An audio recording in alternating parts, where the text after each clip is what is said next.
Tell them Eric Draven sends his regards. Walk out of here. They're gonna erase your sorry ass. You're nothing but street grease, Eric. Street grease, you motherfucker. Is that gasoline I smell? No, man. No. No. No.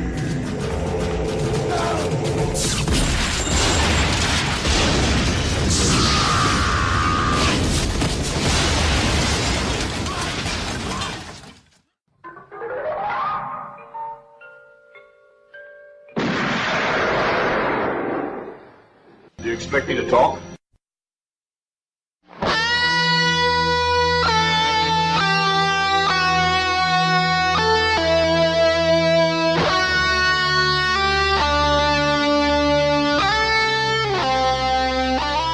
Hello and welcome to our listener donation special.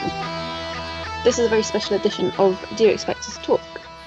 I'm Becca, your host, and as always joined by Chris and Dave. I would just like to start by saying a big thank you to Ken Meosa for his kind donation so that we can review 90s cult classic The Crow. I have not been able to wait to get to this because it's always nice to do any old toss for money. Yeah, Any old toss, it's a cult classic. I mean, any old cult classic for a kind donation to our podcast. Anyway, in case you didn't know, this film stars Brandon Lee, Michael Wincott, Ernie Hudson, Michelle Davis, Fia Sheenas, and Biling, with a score by Graham Revell. That really surprises me. Script by David Schatt and John Shirley, based on the comic series by James O'Barr, and directed by Alex Proyas, and released in 1994. From the director of Gods of Egypt. I was just about to say He's had a that. really, really varied career. Yeah, Really right. varied. It's literally from the From the sublime half- to the sublime to the ridiculous. From the half decent to the utter bilge. From literally Yes. to this, which was, The Crow, which was a box office and cult success, to Gods of Egypt. Well, he did And everything in between. He did this and Dark City, which you can kind of see like the parallels between. And then there was just like a long gap before he did iRobot, unless I'm missing another film. I don't think I am. Okay. And then it was just along those lines, like Knowing and Gods of Egypt. Nicolas Cage was in Knowing. Yeah. That's not always promising. No, it was in that period where he was just turning up in absolute dreck. Like Bangkok Dangerous era. Yeah, where he had like a funny like different haircut each film, which just felt odd. Yeah. That's the funny thing with Nick Cage. If you look through his filmography, there's some gold in there. There just is. But the quality control's not always what it should be. And then I read fairly recently he's had tax problems for years, so that might explain it. He's doing it for the money. I have to admit I've not seen Knowing, but I remember it coming out to pretty shitty reviews. Yeah. And Gods of Egypt is one of the worst films I've ever seen. It's worth seeing just for the car crash. You have to see it though. It's absolute car crash filmmaking. Yeah. I mean, I will say that it's not entirely boring, but it is like it's not very good. It's good for bad watching. If you really want to watch a shitty film just to have a laugh of it. It'd probably be good for if we did a commentary on it. That'd probably be like work. It's one of those as well where you look at the cast in it and you just go, I can't believe they've all signed up for this, and they're all really bad in it as well. So it's quite kind of poorly made. Yeah. I mean, you've got Jeffrey Rush, Chadwick Boseman, that guy from Game of Thrones whose name I forget, to be honest with you. Gerard Butler's in it. Shut up, one. Whatever. Anybody listens to Entertainment, then I'll know who's Shut Up, one. I feel like they give him a hard time, to be honest with you. Old Komodo. I think he just kind of hates them for the sake of it, to be honest. But well, I Demo think speaks the truth, but he's very opinionated. So well, you say the truth. He's a Marmite. He speaks his truth, and that's fine. And actually, I always like to listen to him. I don't really bother with the show because, like I say, who does a 2-hour podcast? That's mental. But but I do pick out isolated reviews to see what he thinks of it. So I'm obviously always interested. He's got a tin ear for comedy, so his opinion on comedy is utterly meaningless to me. No, but he knows it's a tin ear, so I've got a tin ear for horror, so his opinion on horror is irrelevant to me because I don't really have as good an appreciation of it as I should. And everything else, I'm kind of interested to hear what he has to say. Gods of Egypt was a terrible film, though. So to actually see, and actually, his career might have been. I mean, I, Robot was a big budget film at the peak of sort of Will Smith's fame, really, wasn't it? Yeah, it was like He in was the early biggest star in noughties. the world. Yeah. Yeah, 2004, I think it was. Yeah, it was that sort of I Am Legend kind of era where he was like the most bankable movie star at the time. He held that for quite a long time, like about a decade, really, didn't like sort of more or less. I mean, it's difficult to say because you can look at different film stars at different times. But if and in a given year, you could pick different stars who've had a good year or two. Mm. But over a sustained period, probably from the sort of turn of the century onwards, he was an extraordinarily bankable star. And I think it was kind of, I'm guessing here without looking, maybe I ought to look, but it was probably after somewhere around 2007, somewhere like that, it started to fade away. And I'm trying to think why basically when he started pushing his kid in his films. £7 and things like that. Mm. I Am Legend was 2000. But £7 was really popular. It was one of those like. I don't remember it being that big. That was all. Yeah, no. He did Hancock in 2008, which gets mixed reviews. Then he did £7 the same year. Then he did Nothing Till Men in Black 3, and then it's After Earth, Winter's Tale, which I think was called New York Winter's Tale here. Focus I quite enjoyed, but it wasn't exactly a huge box office smash. Concussion, and then sort of Suicide Squad. So yeah, there's no doubt he's been less bankable over the last decade. No, I think Suicide Squad was meant to be not a comeback, but I guess maybe some sort of a comeback. I think he's in a similar position. I don't know what star I was going to name there, actually. Sean Connery sprung to mind, but there are very few parallels. Oh, when he appeared in League of Extraordinary Gentlemen, no. No, what I'm saying is... Well, yes, actually, you are sort of right in a roundabout way. In terms of a star come back to like a comic book property. No, sort of. What I'm getting at is there was a period where Sean Connery was offered all these great things and he turned them down. Oh, I see. He turned down The Matrix. He could have been Morpheus. He turned down... I thought it was going to be Neo. No, he was going to be... yeah, Aldo. Yeah. No, I generally thought he was offered Neo. No, he was down for the Morpheus role. Oh, okay. As I understand, if there's any Morpheus. Matrix fans out there, correct me nicely on social media because it's only what I've heard. But he could have played Gandalf, and in both cases he said he didn't really understand the script. There was something else as well I've forgotten, and that's how he ended up. Sorry, I just realised you're talking about Sean Connery. I thought you were still talking about Will Smith. Sorry. Fucking hell. I was like thinking. Right. But yeah, what, though? I didn't bat an eyelid that you thought Sean Connery at 70 was going to play Neo. No, but that was actually true. Will Smith was offered the part of Neo, but he turned it down. Was. So that's why I got confused because you were like, "Yeah, sorry, go on." Right. Okay. Well, yeah, but you imagine Will Smith playing. Yeah. Will Smith doing Morpheus. Sean Connery being Neo. Yeah.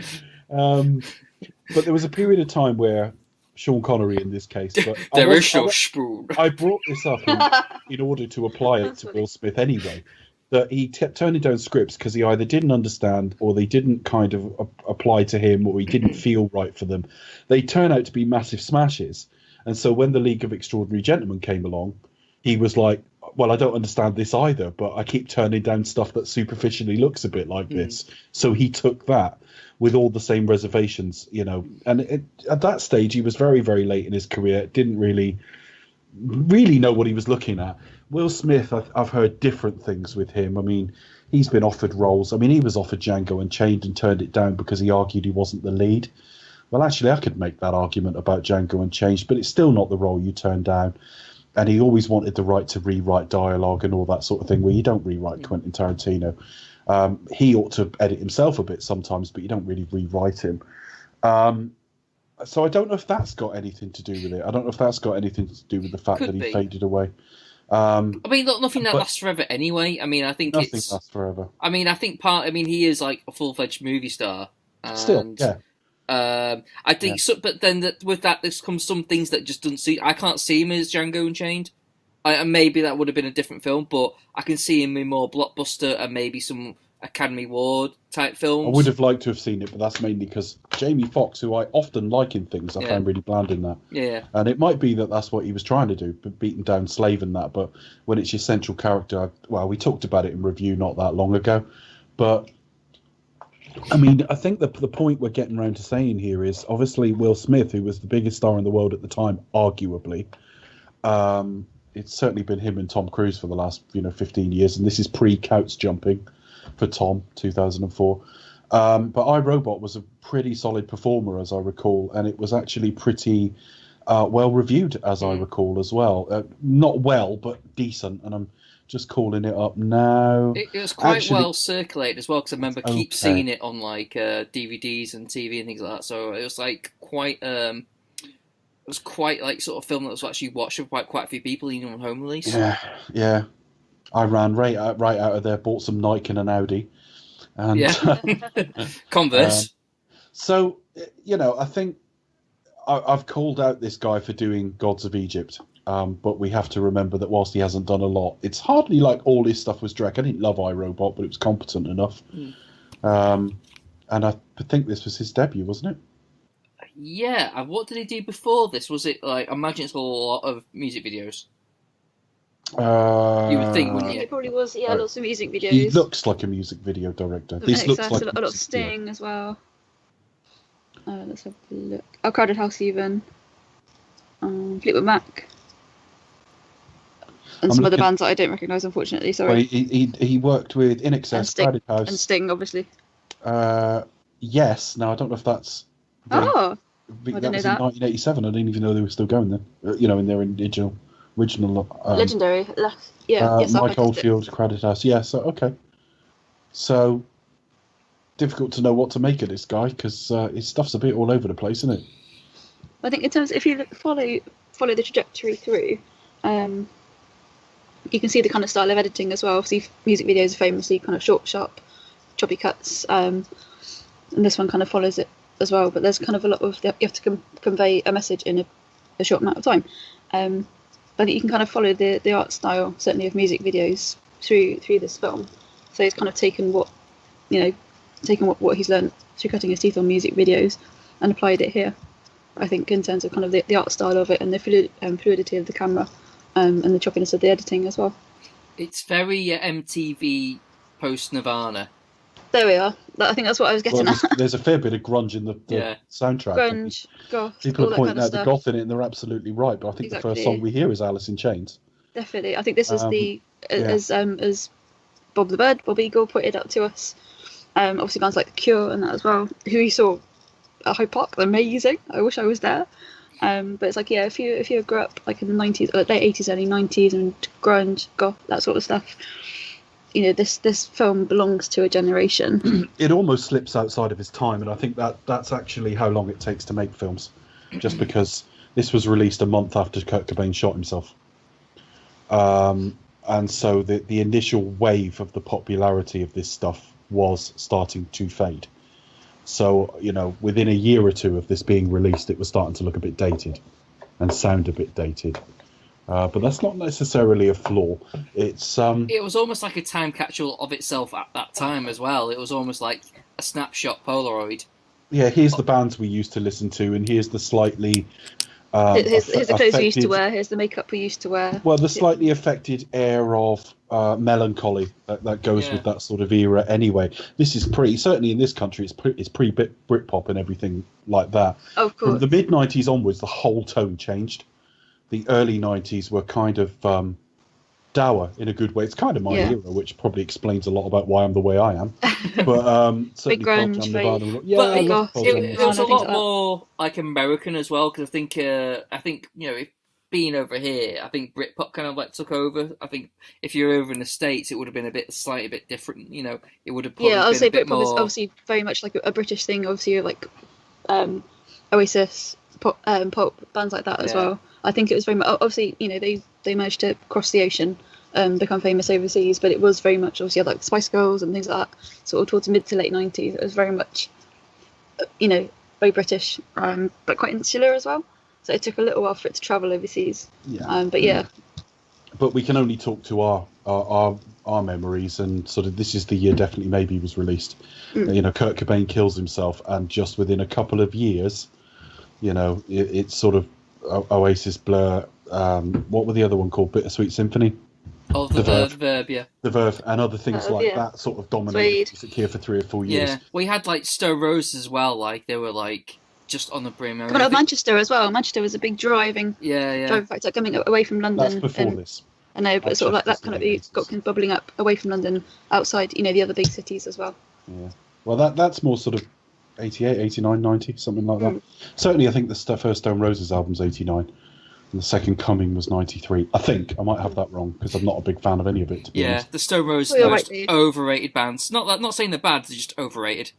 Yeah, they captured the zeitgeist, and nobody but the people who listened to them could understand why. And they dropped the ball. I mean, they could have continued it, but then Oasis were there to pick it up, and they kind of like stole their glory, essentially, in my opinion. Yeah, there's a lot. I mean, we could say this about Proyas as well with his output. I mean, you've actually got to do the work. You actually have to keep producing work. You know, if you start letting half a decade go by and all the rest of it, no one gives a shit. Well, yeah, I mean, I see like a lot of like parallels to this than The Matrix as well, because you have this and you have Dark City, and then you pair that with, you know, you kind of sort of see where some of the DNA or some of the influences might have blended into The Matrix, and it's not that far off really. You have like a few, you know, John Woo Hong Kong action style, like you know, particularly with like two guns at hand and the sound effects. It's like, yeah, you can kind of like see what the similarities with the video type pop soundtrack, you know. Now we got to sort of deal with the elephant in the room here. During the making of this film, the leading actor was shot dead. What?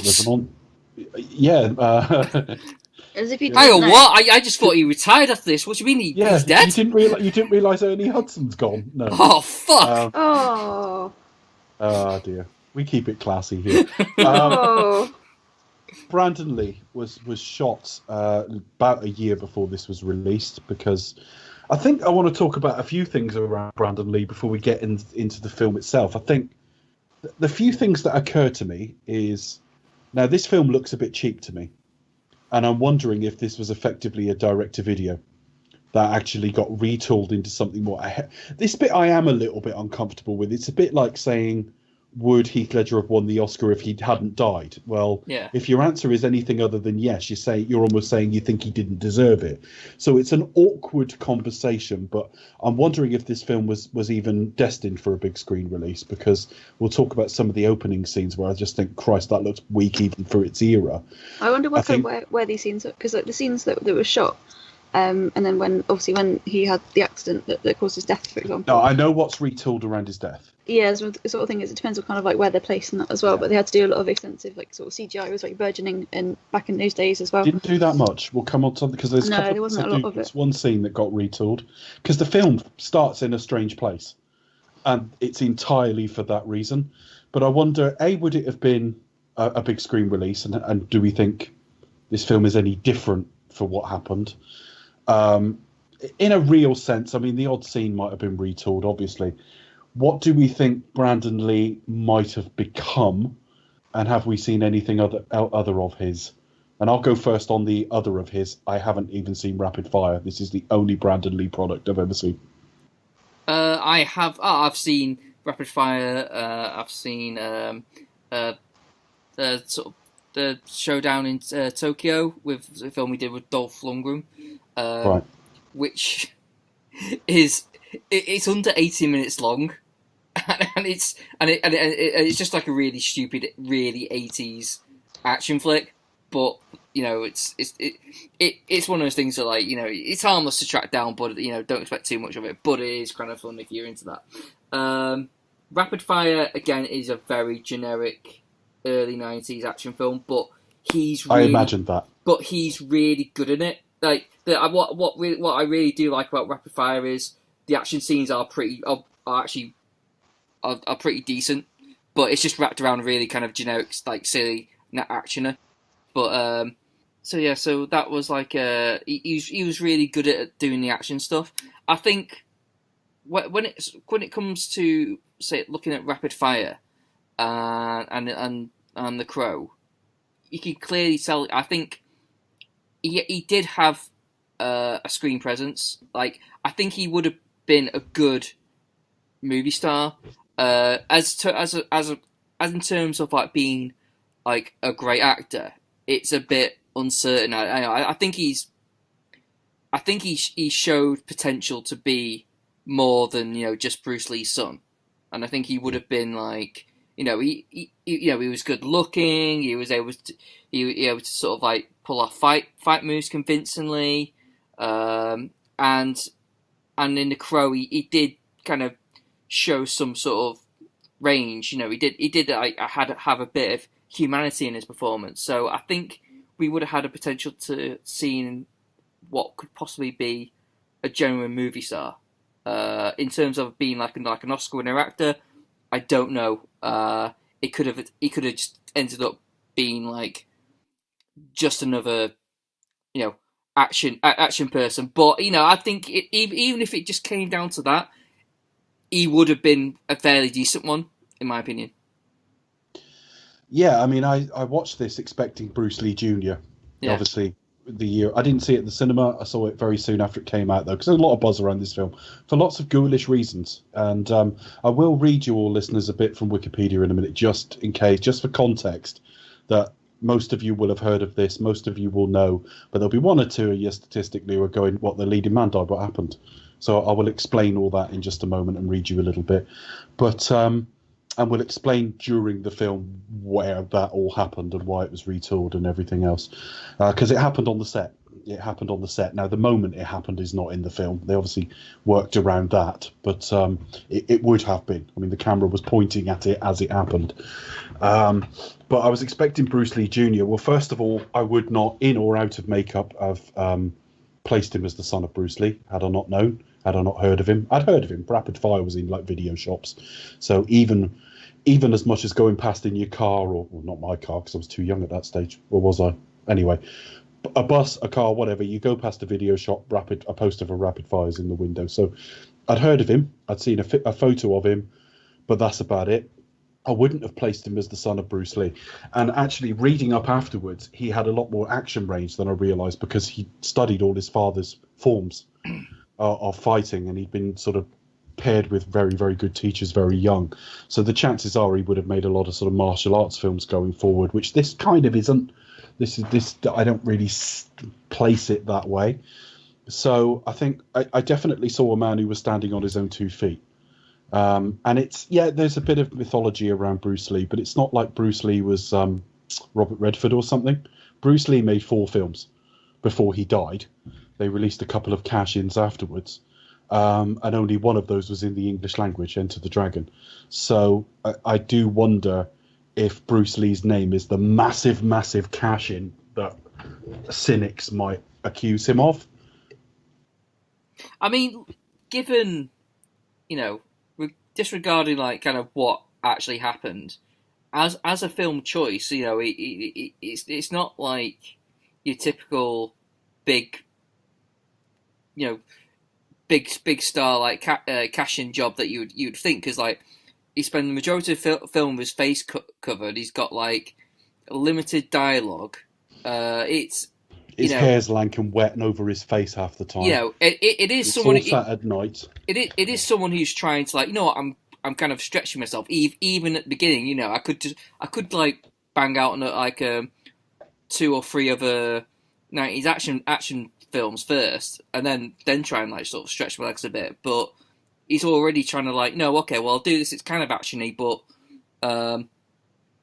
it doesn't have any sort of kung fu or anything like that in it, and also it's gonna test my acting range somewhat. What would have concerned me, because I didn't know anything about Rapid Fire, not even read up on it. I remember that poster because it was in video shops for years, and probably in the natural run of things, it was probably due to come out of being promoted in the windows of these stores around the time he died. So all of a sudden, Rapid Fire which should have been about to be replaced by Jurassic Park or something else, stayed in that window, so that everyone kind of knows that poster, whether you know it or not. And it isn't because it's iconic or fantastic to look at. It's just because it was kept in view for a very long time, given what happened. But what you've just described of it and who's in it and little a showdown in Little Tokyo and stuff like that, it does sound like he's going to have a career of sort of in it. Before The Crow, your worry would be that he's going to have a career that's sort of sub Jean-Claude Van Damme and a bit Under Siege sequels. Do you know what I mean? Yeah. They have their place and they have their admirers, but that wouldn't necessarily become anything. The Crow might have been a game changer, but we don't know, because what The Crow ended up being is necessarily changed by the fact he died during the making of it. Yeah, I mean, it's hard to tell. He could have moved on to done more drama, or he could end up doing like more action stuff. But who knows? Who knows? He might have ended up as Neo in The Matrix. You just don't know. Yeah, exactly. I mean, that's probably not a bad, alternative prediction. Because actually, if you look at his build, it's not a million miles from that era of Keanu. No, definitely. I mean, he could have been. It could have been in Speed. Or he might have toned it down and done Wild Wild West. Yeah. Giant tied of the spurred third act. I'm in. And then his career would have declined, and he could have come back as like playing John Wick, and where's Kenny Reeves' career, just doing rom-coms. It's. I think we're imagining he would have exactly the same career. I'm not sure about that, but yeah, there are films that came out in the next few years that he'd have been the right age and the right type for. You think of Tarantino's appreciation of Eastern cinema. Well, might he have said, "I'll tell you what, you play Seth Gecko," and then he might have ended up with George Clooney's career. You just don't know. It's impossible to know. This film, in and of itself, as we get into it, it has a slightly. I'm talking budget for anyone listening, not necessarily inherent quality, but it feels a bit direct to DVD. Or direct to video, just a little bit, and there's a lot of it that looks cheap. And I've watched it twice now for this, and I thought, this is Christ, the effects in the mid-90s were worse than I remember. And then I thought of things like From Dusk Till Dawn, where there were some really ropey effects in that, and I was thinking, no, I've picked two pretty low budget examples, and this is down as having cost 23 million, but that will have included like all the reshoots and digital trickery they needed to do after his death. That's cheap. It's fairly cheap, but From Dusk Till Dawn was something like $17 million a couple of years later. So it's even cheaper. Yeah. But I do wonder. But Rodriguez is known for like being really like. Well, this is a man who made his first film for $7,000. So yeah, he does a lot on a budget. Yeah, but even so, I do wonder if this film was actually meant to come in an awful lot cheaper than it did, and it was just the fact that they thought, no, we will finish this for him. I'm actually looking at it now. I do have it in front of me. After Lee's death, I'll read you the bit about the death first. I'm going to read two parts of this article, sort of the wrong way round. After Lee's death, the producers were faced with the decision of whether or not to continue with the film. Lee had completed most of his scenes for the film and was scheduled to shoot for only 3 days. And then I'm just going to skip a little bit.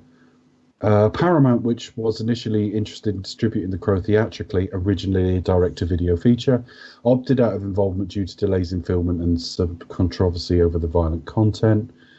Miramax picked it up with the intention of releasing it in theatres and injected a further $8 million. So basically, this was a $15 million film that was on the bubble as to whether to go direct-to-video. And Miramax picked it up and put some more money into it to finish it off. And not only that, all jokes about what Weinstein and what they are now aside, Miramax are a lot more adult than one of the more mainstream studios would have been at that time, so they can get away with it. And if you ever get any moments, they were newer and hipper kind of. Not only that, if you get cold feet, sling it out on Dimension. Yeah. So, but I said I would read the little bit before that. Okay. So he died March 31st, 1993, accidental shooting on set. Now, the character of Funboy, played by Michael Massey, one of the earliest scenes we see in the film, he goes to shoot Eric character like from quite close range. It was when they did the original staging of that. So in the scene in which Lee was accidentally shot, Lee's character walks into his apartment and discovers his fiancée being beaten and raped by thugs. Actor Michael Massey's character fires it doesn't matter on the gun, revolver on Lee as he walks into the room. A previous scene had using the same gun had called for inert dummy cartridges fitted with bullets, but no powder or primer to be loaded in the revolver. Now, we think we know what that means, but bear in mind we're recording in a country where we've never fucking seen a gun. For close-up scenes which utilise a revolver where the bullets are clearly visible from the front, so where you have to put bullets in the gun so people can see them, but they don't require to be actually fired. Dummy cartridges provide a more realistic appearance than blank rounds which have no bullet. Instead of purchasing commercial dummy cartridges, this is where they went wrong. The film's prop crew, hampered by time constraints, created their own by pulling the bullets from live rounds, dumping the powder charge, then reinserting the bullets. However, they unknowingly left the live percussion primer, I don't even know what that is, in place at the rear of the cartridge.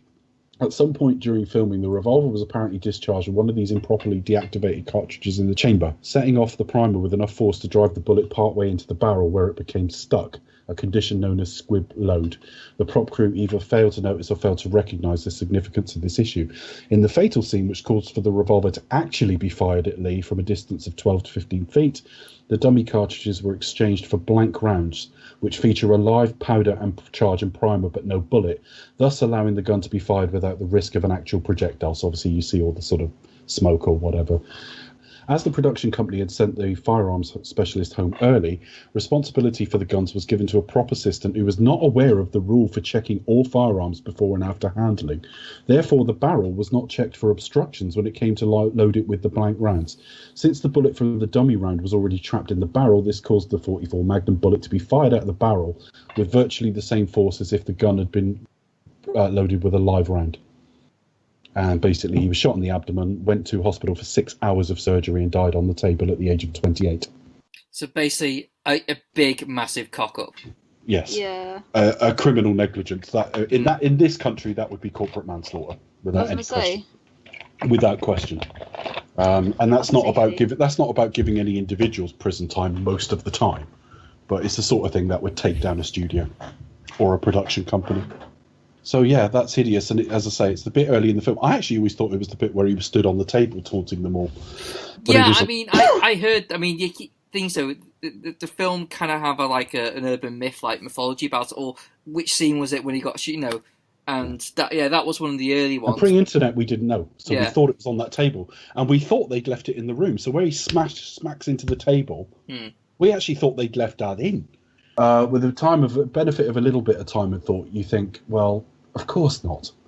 I mean, it could have been there, but they're not going to leave the moment where a guy gets shot to his death in the film. But it turned out not to be that anyway. Bear in mind also, this is pre-internet as well, so a lot of it was rumours, and you had no way of fact checking it or even trying to find out stuff yourself. It was just all a lot of hearsay kind of stuff. I mean, I always heard it was in that scene where he confronts Funboy. Because it was Funboy. You think, all right, that scene where he he's shot in the hand. Yeah, well, not that shot, obviously, but that scene. Yeah. But it's actually the scene that when the opening scenes where he's in his apartment, with his girlfriend. One of them. In hindsight, that's now obvious because that's a really odd way to start a film, and we'll talk about that sequentially in a minute. Becca, what did you know of Brandon Lee, this film, or anything? Or before you came to it this time, did you know anything of the guy other than Bruce Lee Jr.?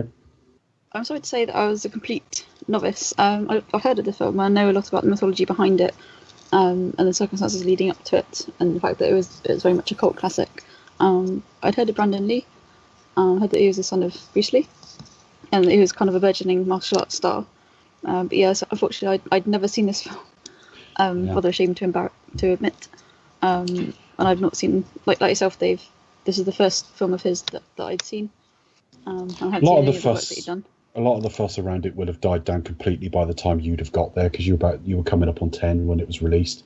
Well, yeah. So with any side, I don't know what sort of parental oversight you would have had, but certainly I don't think you'd have been given it to watch when it was out in, say, video stores to start with. By the time you get to the age where most responsible families, not mine, would let you watch it. You know, things like The Matrix were coming out, so Yeah, I think I was even really too busy Blade and watching things Matrix like and that. things like that, So there would have been other things. It had a notoriety and interest for a period that's now carried in people that sort of remember it. Because we haven't seen much like if you're this. coming of age, when or sort of turning sort of 16, 17, 18 around the era, then it would have stuck to you more. So, It's also whereas I was 10, so it's also the end result is liked. It's a bit of a cult hit. I mean, it was within a couple of months of this, either way, that John Candy dropped dead. The release of this, but they finished his film with digital trickery, but it was Wagons East, which isn't very good. Right. So I think part of the fact that the film just hit a feel, a tone, a soundtrack, a zeitgeist of the time, although it only just got in under the wire on that sort of thing, does actually propel it on a little bit. But yeah, this could well have been direct to DVD and might, or video, and it might have been had he survived.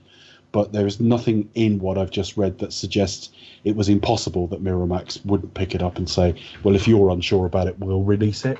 So it might have been the same with a couple of scenes just tweaked. We just don't know. Yeah, I mean, I think in terms of how it looked, I think that's partly just down to its original comic sensibilities, because while it does look very setty, like soundstage, isn't it? Yeah, but the design itself does just look like a drawing. If you just it does just it doesn't look real in a realistic world. It does feel very hand drawn, or almost like in the the first Batman film, with that Tim Burton did. It had that in that kind of like not quite real world, and it's it's a much more darker, bit more nightmarish kind of sensibility to it. So I don't know. I think that plays a part in terms of like how it looks. It doesn't quite look as like the money's been spent on it. No, and I'm not convinced it would have been. It would have always looked extraordinarily stylized. That was just built into the DNA of the film. And I think if you doubled the budget or trebled the budget, even, all right, there probably would have been some casting changes. Actually, if you could have whoever you wanted. But I think certain effects would have looked better. The compositing would have looked better, like the optical effects, like where he's shot through the hand. That looks terrible now. It really, really does. And the effects that really stand out are right at the start of the film, when you fly over a city, which is clearly miniatures, but I don't have a problem with that. That's fine. But the fire effects just look added optically afterwards. They look terrible. They look quite low res as well.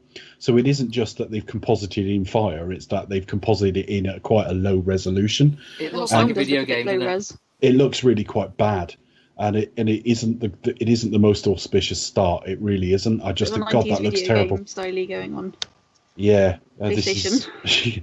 It's not good that way. And as I say, some of the compositing as we go on, for most of the film, it doesn't matter. I mean, I noticed a few Batman films in it. I mean, I noticed Batman '89, particularly in the church tower stuff at the end. That's very that. But when he's on the street, raining heavily. Well, I remember all the Batman Begins extras where they basically built a block of a city inside a soundstage, and once you see it, you can't unsee it. It never looks real again, and none of this does. And rain machines never quite look like real rain. They look very cinematic because the rain looks very dramatic, but it's got a very stylized look to it. And there's milk added in too.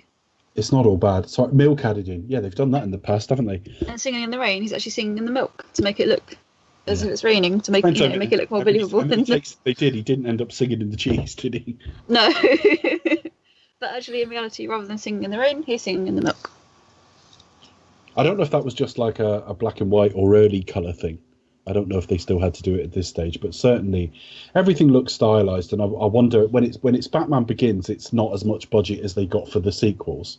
When it's Batman '89, it's sort of that they've gone for this sort of highly stylized Tim Burton look anyway. And I'm not quite sure what it is with this. I think it's probably a bit of both. Yeah, I mean, it kind of just looks like a grunge video. I would say, there's probably parallels between that and Tim Burton, but I think it just feels like very much that shared connection of of that MTV kind of grunge rock music kind of style, with the flashing images and everything's dark and everything's kind of looks kind of moody. Is there a single daytime scene in this film? I don't think there is. No, if there are, then it'll probably be scenes, between the detective and Ernie Hudson. I think there may be one or two, but because it's quite when the little girls are exploring the arcade and breakfast scenes, things like that, for example. Yeah, a couple mainly at night. Yeah, a couple outside in the street or something, but not many at all. No. Possibly. Because obviously he's kind of very much. I wish I thought like the Crow or Raven is kind of like the caretaker of the cemetery. He's sort of resurrected. Is he Jesus? Resurrected at night. He sort of stalks the night, doesn't he? Sort of claiming vengeance, and it's meant to be all kind of all in one night, or a very short space of time. Yeah, I think that's the whole kind of like gothic palette as well. Like very much happens kind of at night time or between like dawn, dusk and dawn. I mean, I think even if it was day, it would kind of like have that colour palette that would make it look like not like very undistinguishable between the two anyway. It just looks like really really forecast and grim, and you think it could be night just for a bit of lighting on the street lamp or something. I mean, in terms of first thoughts for me though, it's a very straight up revenge actioner, and in fact, I think my biggest two worries, one going into the film and one as we sort of got early into the film, was my worry going in was that I just wouldn't like it, that it would just be an absolute product of its era to a fault, because it's so 90s it hurts. And actually, I liked a lot of grunge at the time, but when you watch some of the bands in this now, it's almost funny how angsty they are. I was like an angsty teen at the time, and that was fine, and it's very common, but looking back on it now, you just go, oh, for fuck's sake, you know what I mean? And as we got through it, actually, it's kind of thin, this film. It's not a lot to it. What happens. He's resurrected a year later. He goes and sort of kills a handful of people, and then it's over. It's rather thin, so I was a little bit concerned I wouldn't have an awful lot to say about it. Actually, there's quite a bit to say about it, both in its stylings and what happened and everything else. I have to say I enjoyed it. I had a good time with it. I think it was wildly optimistic to sort of produce sequels to it. I don't think this is a film series. I think it's just necessarily too one note. You can have the Crow bring someone else out of the ground who dresses similar, but it necessitates a certain structure that I don't think would be easy to sort of transcend. And his superpower is a little bit like Wolverine's. It's his resistance to sort of pain and damage, but it's obviously doesn't have claws and things like that. It's not picturesque in the same way. He goes places, they all try and stab and shoot him. He gets up and they're like, oh shit. Rinse and repeat. So I don't think there was a series here. I think there was a one film curio that my gut feeling thinks would have got at least a limited release theatrically. I think this is too interesting not to. But yeah, that's my first thoughts on it. A sort of tentative thumbs up. I kind of enjoyed it, but I can't imagine coming back to it regularly. I think they tried to make a series and various sequels, haven't they? But I think this, because of Brandon Lee's accidental passing, various productions and iterations of it since have been, begin air quotes, cursed and air quotes. Well, I think it would, obviously his story was done, so it probably wouldn't have been Eric Draven anyway in sequels. Yeah, unless they'd retooled it differently. It wasn't. It was always like someone else. It was always like a different. The title character's that Crow, not him. Yeah. Even though the characters do end up like dressing and putting the same. Yeah, they would look the same. Yeah. What did you think of it, Becca? I actually quite enjoyed it. As you say, it's very kind of simple. I was expecting, because it's like what my copy, the special edition, was like 1 hour 44, 45 in there somewhere. I thought, oh, this it zipped by quite quickly. I was sort of expecting, like, considering it's slammed with an 18 certificate. It seems quite tame by today's standards. Lots of effing and jeffing, obviously violence, shooting, stabbing, things like that. Well, we'll talk about the villains in a minute, because the villains are ludicrous in most 90s films. Yeah, I think it's kind of, there was a point, I would probably say 96, 97. I've got this in an Empire magazine somewhere. It's in my archive, so I'll have to dig it out. I've got a pile of them somewhere. But yeah, there's a point kind of mid to late 90s. I don't know if it was the audience or the films, but kind of cinema in general got a bit smarter. And this is just prior to that, I will say.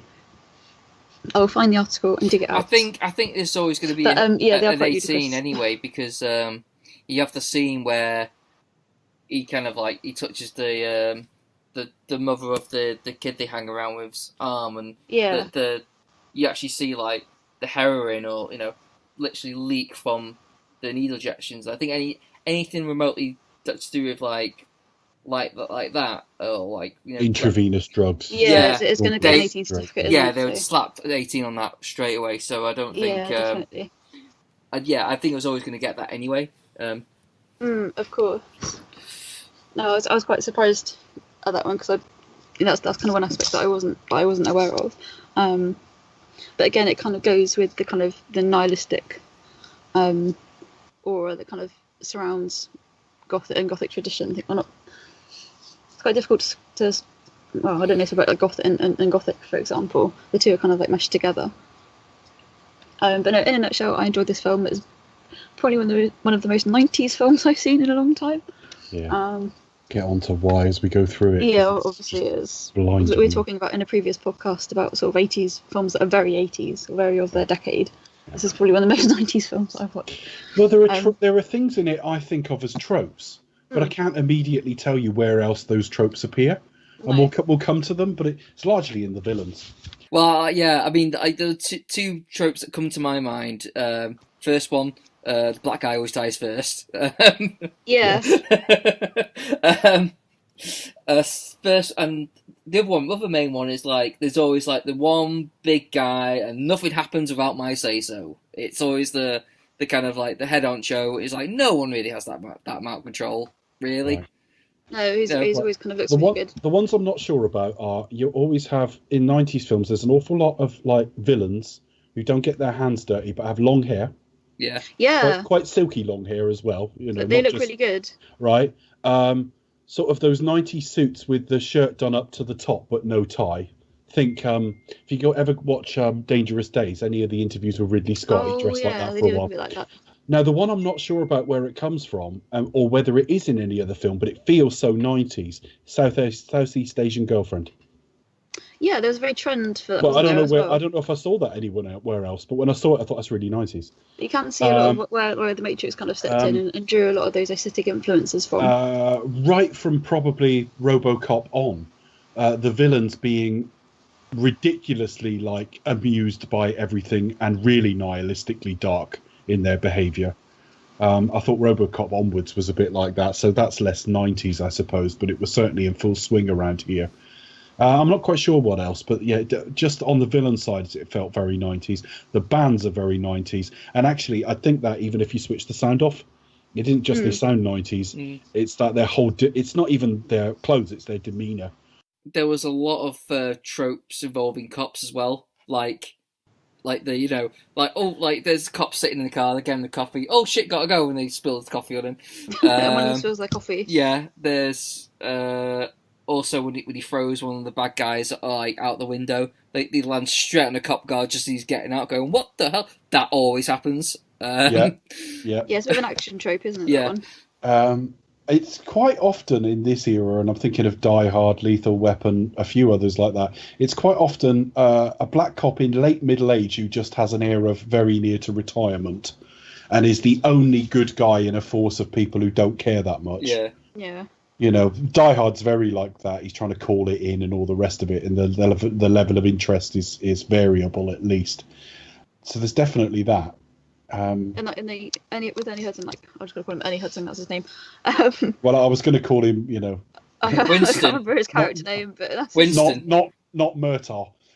No, the other one. But the actual detective as well. He's kind of that era of kind of noir, like hard-boiled detective, isn't he? He doesn't care. He's like, you're done for insubordination.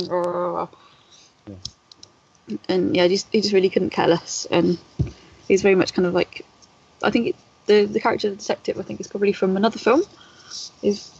I find he's more aligned to kind of like, as I say, noir hard-boiled detectives, but it's quite interesting anyway. So, but yeah, there are a lot of like 90s tropes. Certainly, the Michael Wincott character, it's not unlike stuff you've seen Gary Oldman play in this era and stuff like that. Kind of European looking. I'm always surprised when they open their mouth and start speaking in American accents. You expect it to be like something out of Luc Besson. He's got a kind of interesting look to him, hasn't he? Because he's played a few sort of villains in his time. He's quite a sort of distinctive character actor as well. His voice is great. Yeah, he's got a really sort of like deep, smokes 40 a day kind of a voice. Yeah, he's sort of distinctive. You kind of, when he speaks, you kind of know, but he's got sort of a commanding presence. So I'm like, here, like, yeah, he's got like flowing long locks. I think the last films I saw him in, there was one of those. What was it? I think it was Hitchcock. That came out a few years ago. He was the guy in that. Again, obviously, and I was like, who? It was literally a bit part. I think he was just cast for his looks. And there was the in the Alex Cross films, Along Came a Spider. Yeah. I love those series. I must revisit them. It was a terrible adaptation of. I was going to say, isn't the second one like Lee Tamahori or something? Isn't Along Came a Spider Lee Tamahori? Yeah, I think it is, unfortunately, which is why it was so bad. Which means it's his last film. He went straight from that to Die Another Day. That was shite. Yeah. But anyway. You kept that quiet. Again, he's had a really interesting film career. So, like, Oscar-winning Maori drama. He was Guy of Gisborne in Prince of Thieves. Yeah. That was it. But no, he was. I had to look that up, though, because I just placed him everywhere and couldn't actually name anything. And then it got to that, and I'm like, of course.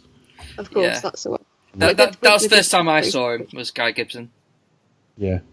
Yeah, that's true, actually. But yeah, I think you can see kind of why he gets cast in these sort of roles.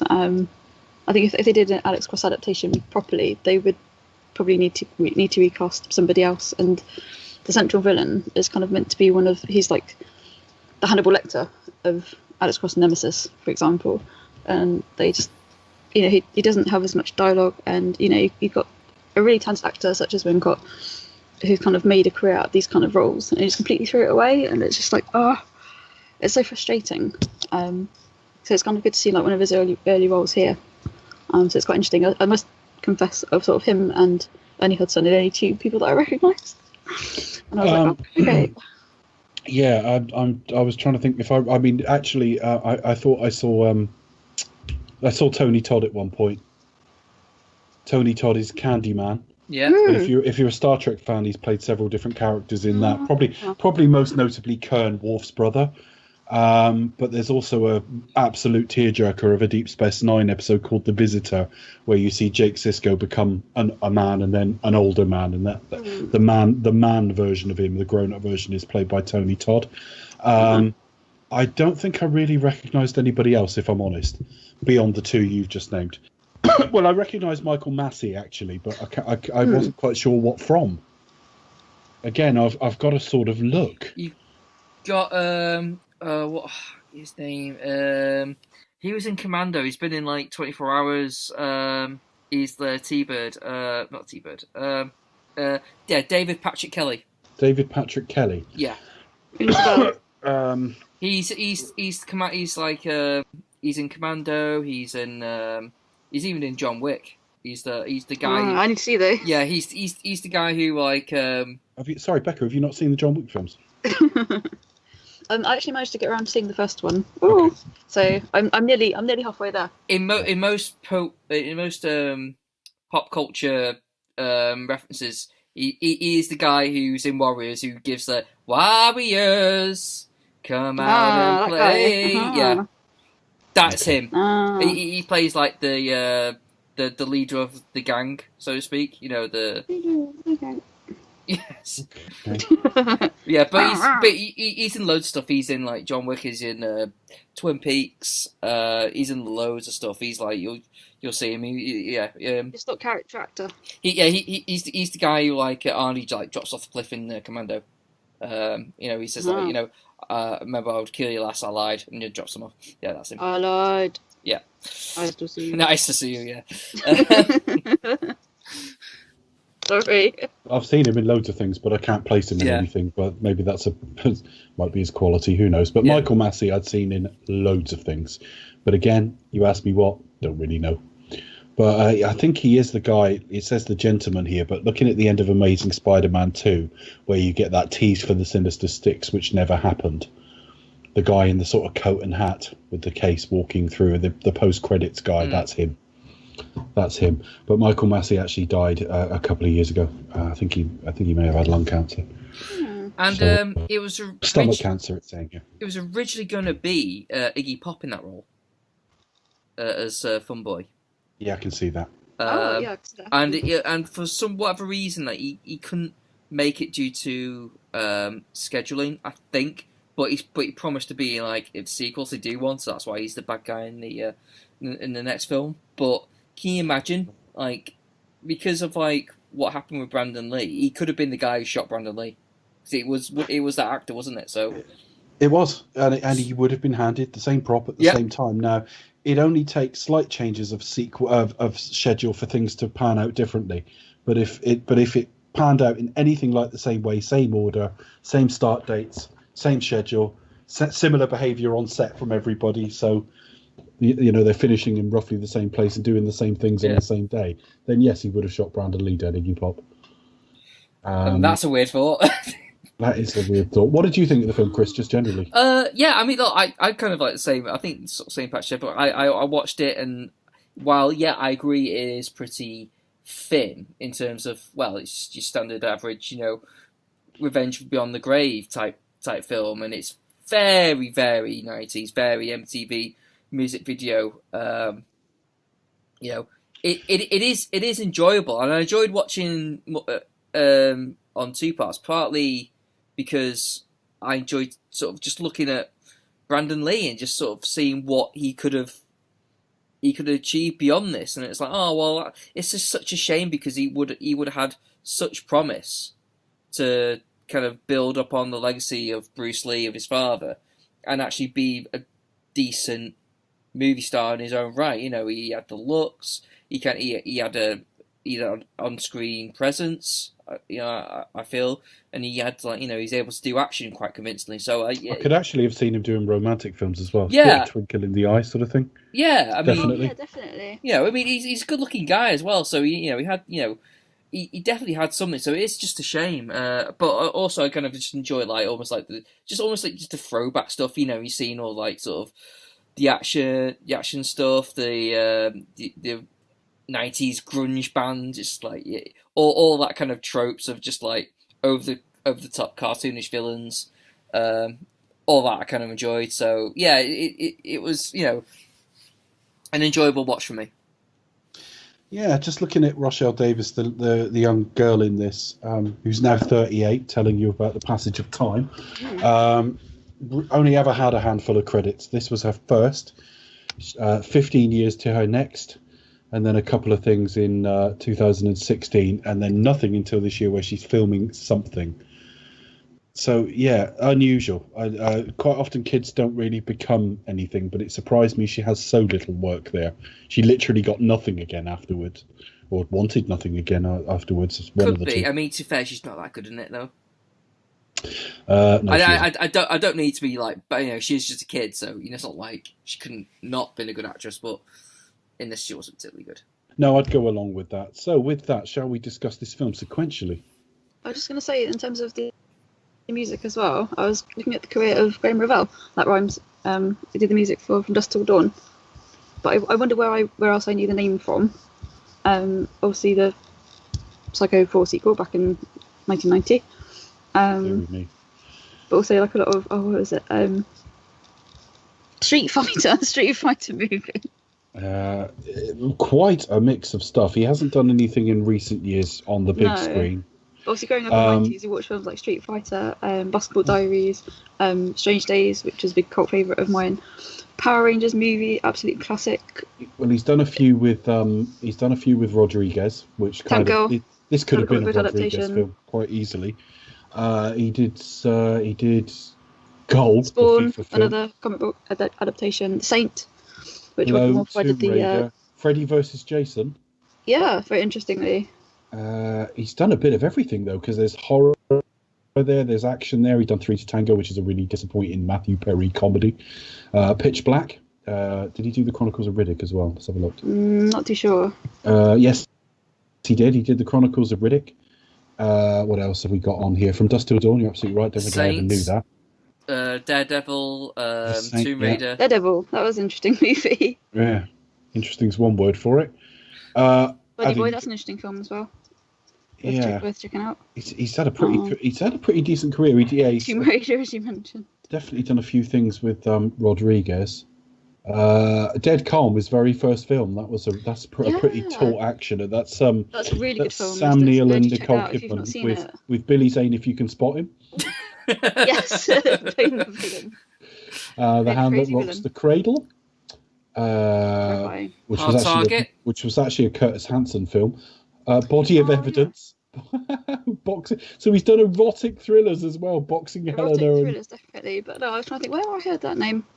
Psycho 4. Why not? Well, fucking everything. He's done a massive load of stuff.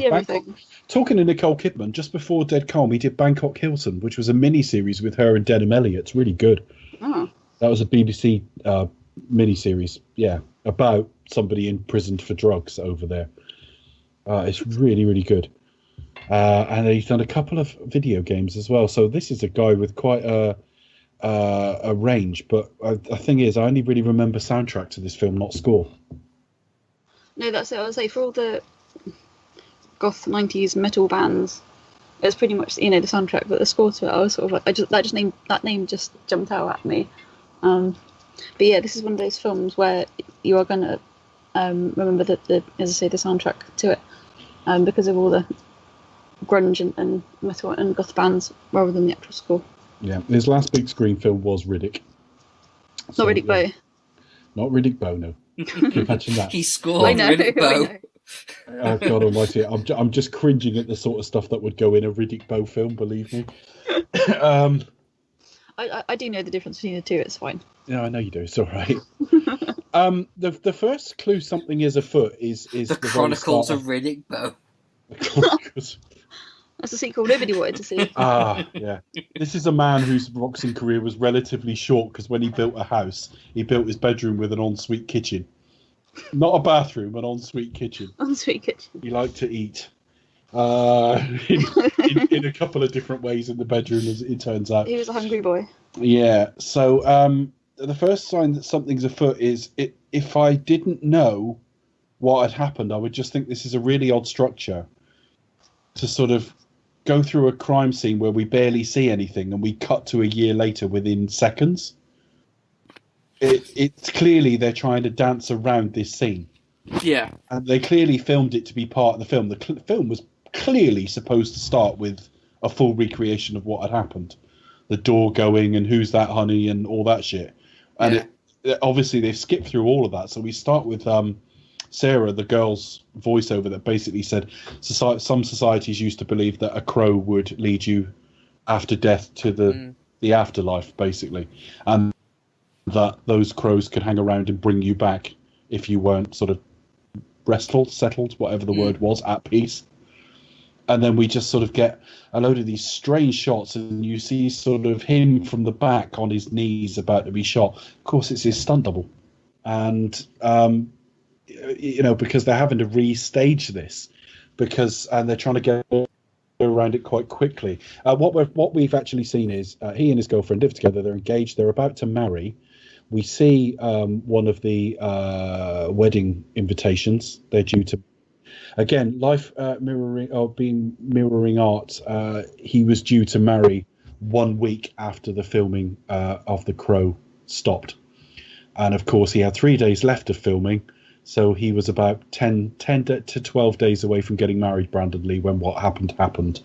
And this is obviously mirrored in this film. That it's what's the night called? It's basically there's a load Devil's of fire. Night. Devil's Night. Basically, there's a load of arson that night. It's the day before Halloween. And somebody basically, a load of people break into the apartment, or they're let in, but they say something about letters of complaint and then basically rape and murder the pair of them. Although the lady, who is called Shelley, does live for a couple of days afterwards in hospital with Ernie Hudson sort of watching over her, and that'll become relevant later.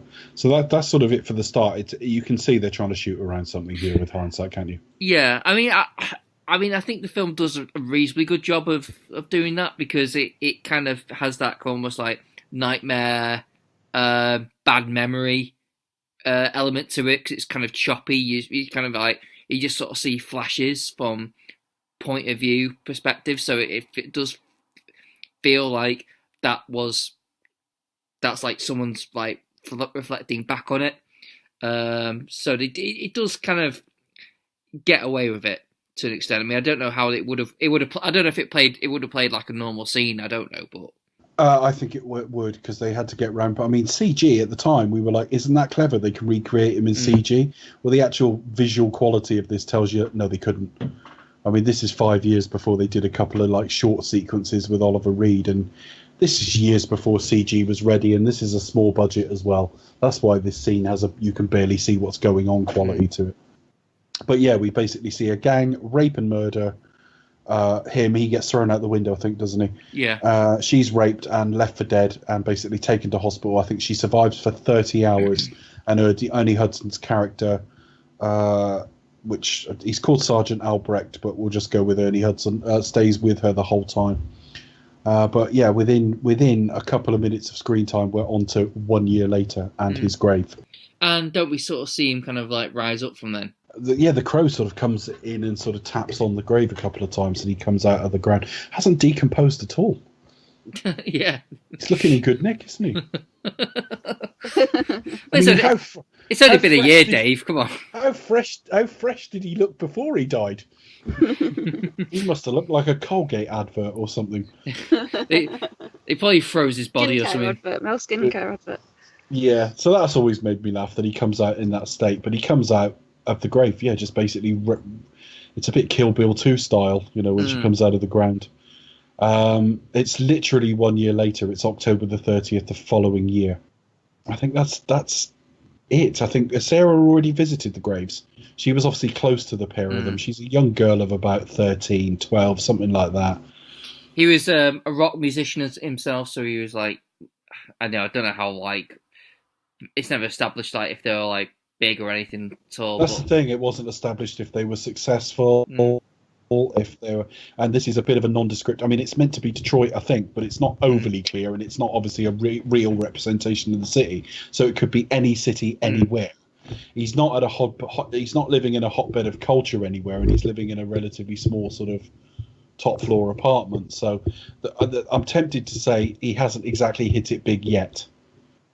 But I suppose that's supposed to add to it all, that there's an air of like lost, because you actually see his sort of dead fiance a couple of times and later in the film, and she's very young and very pretty and all the rest of it, and there's a sense of like lost potential in both of them.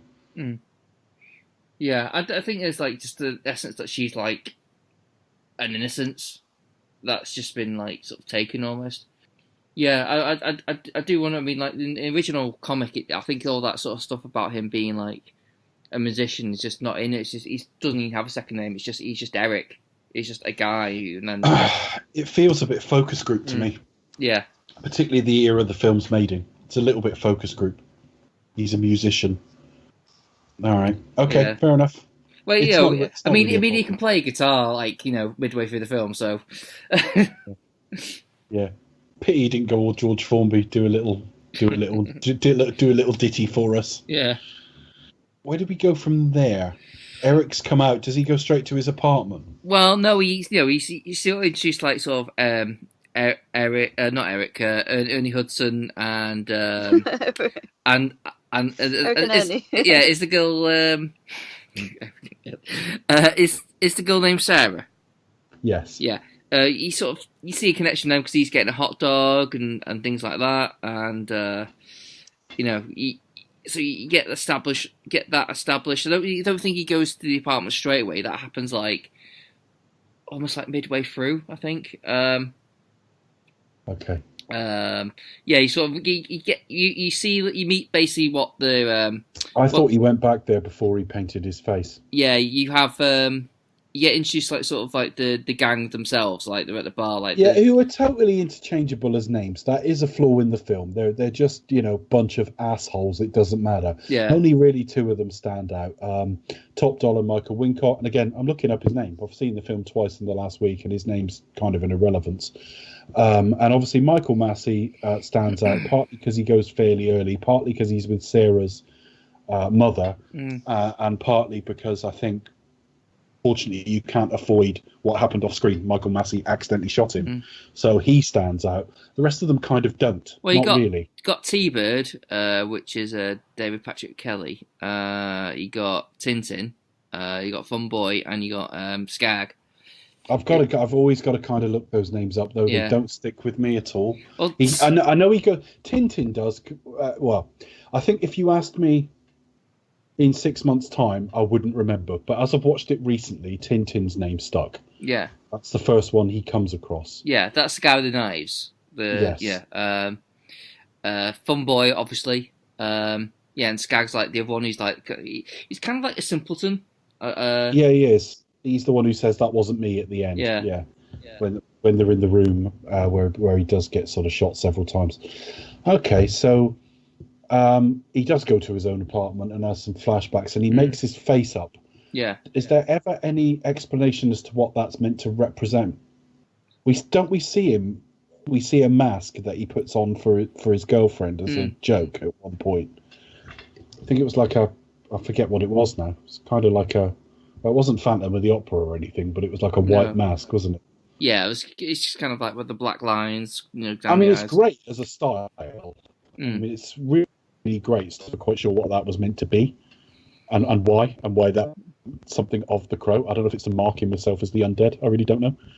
I think he's being guided by this Crow. That the Crow. Well, we know he's being guided by the Crow, but I'm trying to actually ascertain what I got direct from the film as obvious. Is it meant to be his?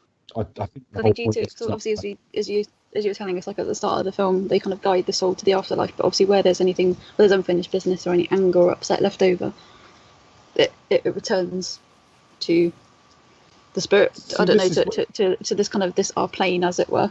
I think this so is I wonder, how is you it a do. soul, perhaps? I think you do. This is how you do a Brief Encounter sequel. Brief Encounter 2, just the tip.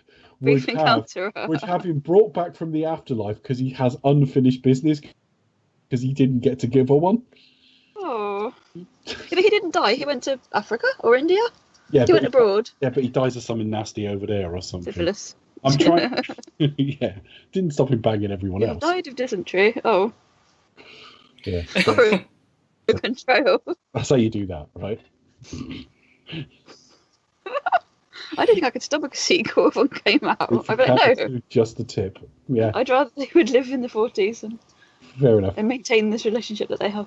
Yeah, he goes to Tintin first. The Crow seems to be sort of telling him where people are. That he's had a flashback to what's going on. He almost gets like guided. He's like a newborn when he first gets out. So he's kind of like, remember who you are, remember what happened, that kind of thing. So it's almost he's like been reborn in this new world. So he has to sort of like reestablish himself. And goes, oh, okay, well, this is my purpose now. It's not just like from the grave and like, right, let's kill some baddies. he's almost like, so I'll reconnect with like who I was, or who I remember I was. What am I here for? Fucking people up. Oh, right, okay. Cool. Where do I go first? Right, got you. Who's this guy? Is he one? Oh, right. He's one, right. Pretty decent sequence this, because it gets across that he's able to dodge things quite quickly. He's definitely got enhanced reflexes because he picks a gun out of the air, he knocks another one out of the air. Then he gets into the knife fight earlier. Literally, he catches every single one. I like his entrance. How he just like it's just it's set in like a dark alley, but he's at the top of like a building, and he just like casually just like falls down and then just starts laughing. It was like in like really haunting, like it's almost like a horror movie in a sense. If only like the person being chased was nice, or you had sympathy for him, but you don't. And he kind of comes across like the Grim Reaper, and is kind of just casually. Yeah, he basically starts throwing knives at him and all that kind of shit, and he's able to dodge one, he's able to knock one out of the air, and he's able to catch the other one between his two hands, and then throws it back, puts it in his shoulder. So he basically just fills him with knives, doesn't he? Yeah. Yeah.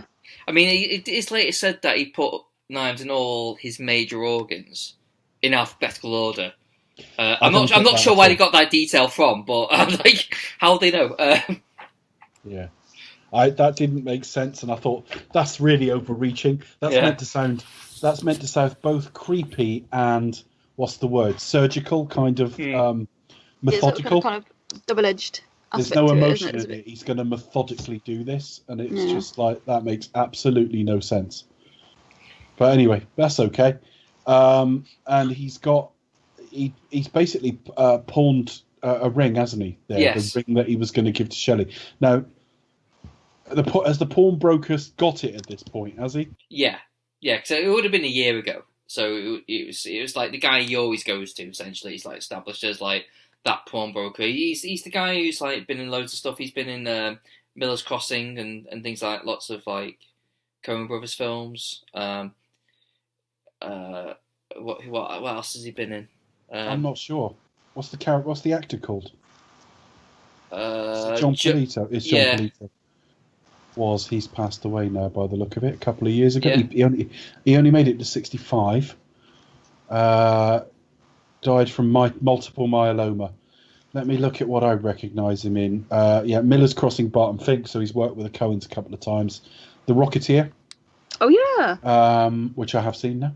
Yeah. He was in, what else? Well, I'm just going to pick the things I really definitely know. Murder, She Wrote, obviously. Oh.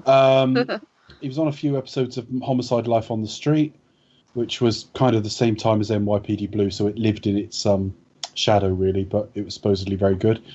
He was in the Hudsucker Proxy. I love the Hudsucker Proxy. Have you seen it? I don't think I've seen that one. Not Tim for Robbins ages. and Hula Hoops. It's really good. I really do want to see it, though. Big Continue on Lebowski. conversation about Tim Robbins. Oh, classic. Big Lebowski. What? Food Abides. Chicago, NYPD Blue, but I think everyone. Lots of TV. Lots of TV. Roseanne. Green Mile. Ah. I think I might be able to place him in the Green Mile. Stuart Little. Really? Yeah. What else? Let's have a look. Really? Yeah. He probably didn't play Stuart. The Tailor of Panama. No, I didn't think it was in a children's film. Tailor of Panama is a really good film, but I haven't seen it for 15 years or more, so I can't. I remember it being brilliant. It's really good. But then it has Bros in it. He'll just. I've given Bros a hard time, but he's terrific in that. Does he purse his lips in that? No, he's really good. Well, I can't swear he doesn't, but if he did, pouts all the way through and goes, He's very, very good in it. I mean, I'm not saying I might not enjoy it now. I've noticed all these tics and they bother me, but he played a real sort of a real asshole in it as well, and it was. I think it was kind of like not anti-Bond, but kind of like a far away of Bond as you can get. Yeah. So. He's played Commissioner Loeb in a few Batman adaptations, including Batman Arkham Origins, the game. Ooh. Batman Year One I'd seen. But yeah, so he's done some voiceover work as well. So yeah, I do know him. A little bit wasted here, really, but I suppose the film's got such a tight running time. It doesn't spend too much time on anything, really. No. In terms of you saying that the film was sort of quite thin, I think it's got a very tight running time, and its editing is quite proficient. But I think it's, as we're kind of talking at the top. Well, not the top of the show, but anyway, I think a lot of the content in this film comes from its sort of symbolism and things like the Raven and the Crow and kind of what they symbolise, and I think that's where a lot of the main meat or bulk of the film comes from. I think they do reference the Raven quite often. Well, because his name is Eric Draven. Yeah. The Raven. Of the Raven. Oh God, I'm just imagining that in like Mrs. Brown Boys or something. Eric the Raven. Can you imagine? You can imagine the pitch meeting, can't you? Like, okay, well, the Crow. That's kind of like what's gothic about a crow? Well, there's a gothic poem about the Raven. Okay, well, we can quote that in the film. What's his second name? We'll go. What rhymes with Raven? Stick a dot in front of it. Like apostrophe Raven. This could have had John Craven in it. throw his views around. He would be presenting Countryfile. But obviously his girlfriend is called Shelley, Percy Shelley, romantic poet. Obviously married to Mary Shelley, author of Frankenstein, and one of the very early Gothic novels as well. And it's just all about the symbolism and really, really big telegraphing, things like that. Yeah. Yeah, so he comes in, he's quoting the Raven, it's did you hear me rapping, that kind of thing. Rapping, nevermore. I mean, the guy's good as a scuzzy pawn shop owner, and I love his reactions of fuck me. Oh no, it's not fuck me. It's shit on me. He can't swear that much. He just can't do it. You what? He can't swear properly. No, but it is he just basically just sees him just heel in front of him after shooting him. It's oh fuck. He's oh crap. What the fuck do you do? He gets this information from him, blows the place up, tells him send a message that I'm coming, kind of thing, and takes a guitar, basically. Great. I don't know. I know he was a musician, but I didn't really get the point of that. But all right, fair enough. I think it was just more just. I don't know, it's just an aesthetic, isn't it, really, if anything? And this film is very, very into its aesthetics, which isn't really meant to be a criticism. It's fine. It's okay. But, I mean, it's 90 minutes. If it was 2 hours, you'd think, oh, for fuck's sake, have something more than, But if it's 90 minutes, you're thinking, okay, well, fair enough. Yeah, absolutely, it's fine. I really don't have any great criticism of it. You expect films from this era to be very aesthetically driven anyway. That's just what they were back here. Particularly, I mean, you've got to bear in mind, MTV launched in 1984? Mm. So you think by the time you do a few years of that, and then you get a go at something on TV, and then maybe a small film, this is in the sort of era that you'd expect an awful lot of music video directors to start making their name. Yeah. There's only a handful like Ridley Scott who were really ahead of the curve on that sort of thing. Yeah, I think even something like Top Gun was probably the first MTV film that I can think of in that sort of grand pop music video, but put on the big screen. Yeah. So yeah, it's it's okay though, and this sequence is kind of creepy. It is kind of, I mean, at this point we don't really know that this guy's a serious criminal. We just think he's a pawnbroker. I mean, don't get me wrong, he looks a bit shady, and the place he's in looks a bit shady, but we don't know for certain. Being a pawnbroker is a perfectly legal profession, and when you think he goes in there and fucking torches the place, that always struck me as a little bit excessive.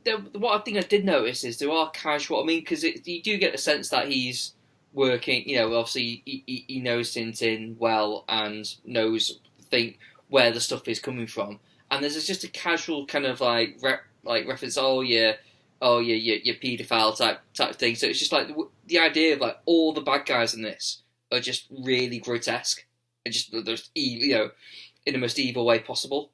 So yeah, I mean, to be honest, I missed that in previous viewings, but this viewing, I did sort of, oh, hang on, was that just a callous insult, or are they hinting that this guy's actually a paedophile? It just seemed that sounded rewritey to me. That just sounded like this. We haven't justified this. I'll just call him a paedophile. Yeah.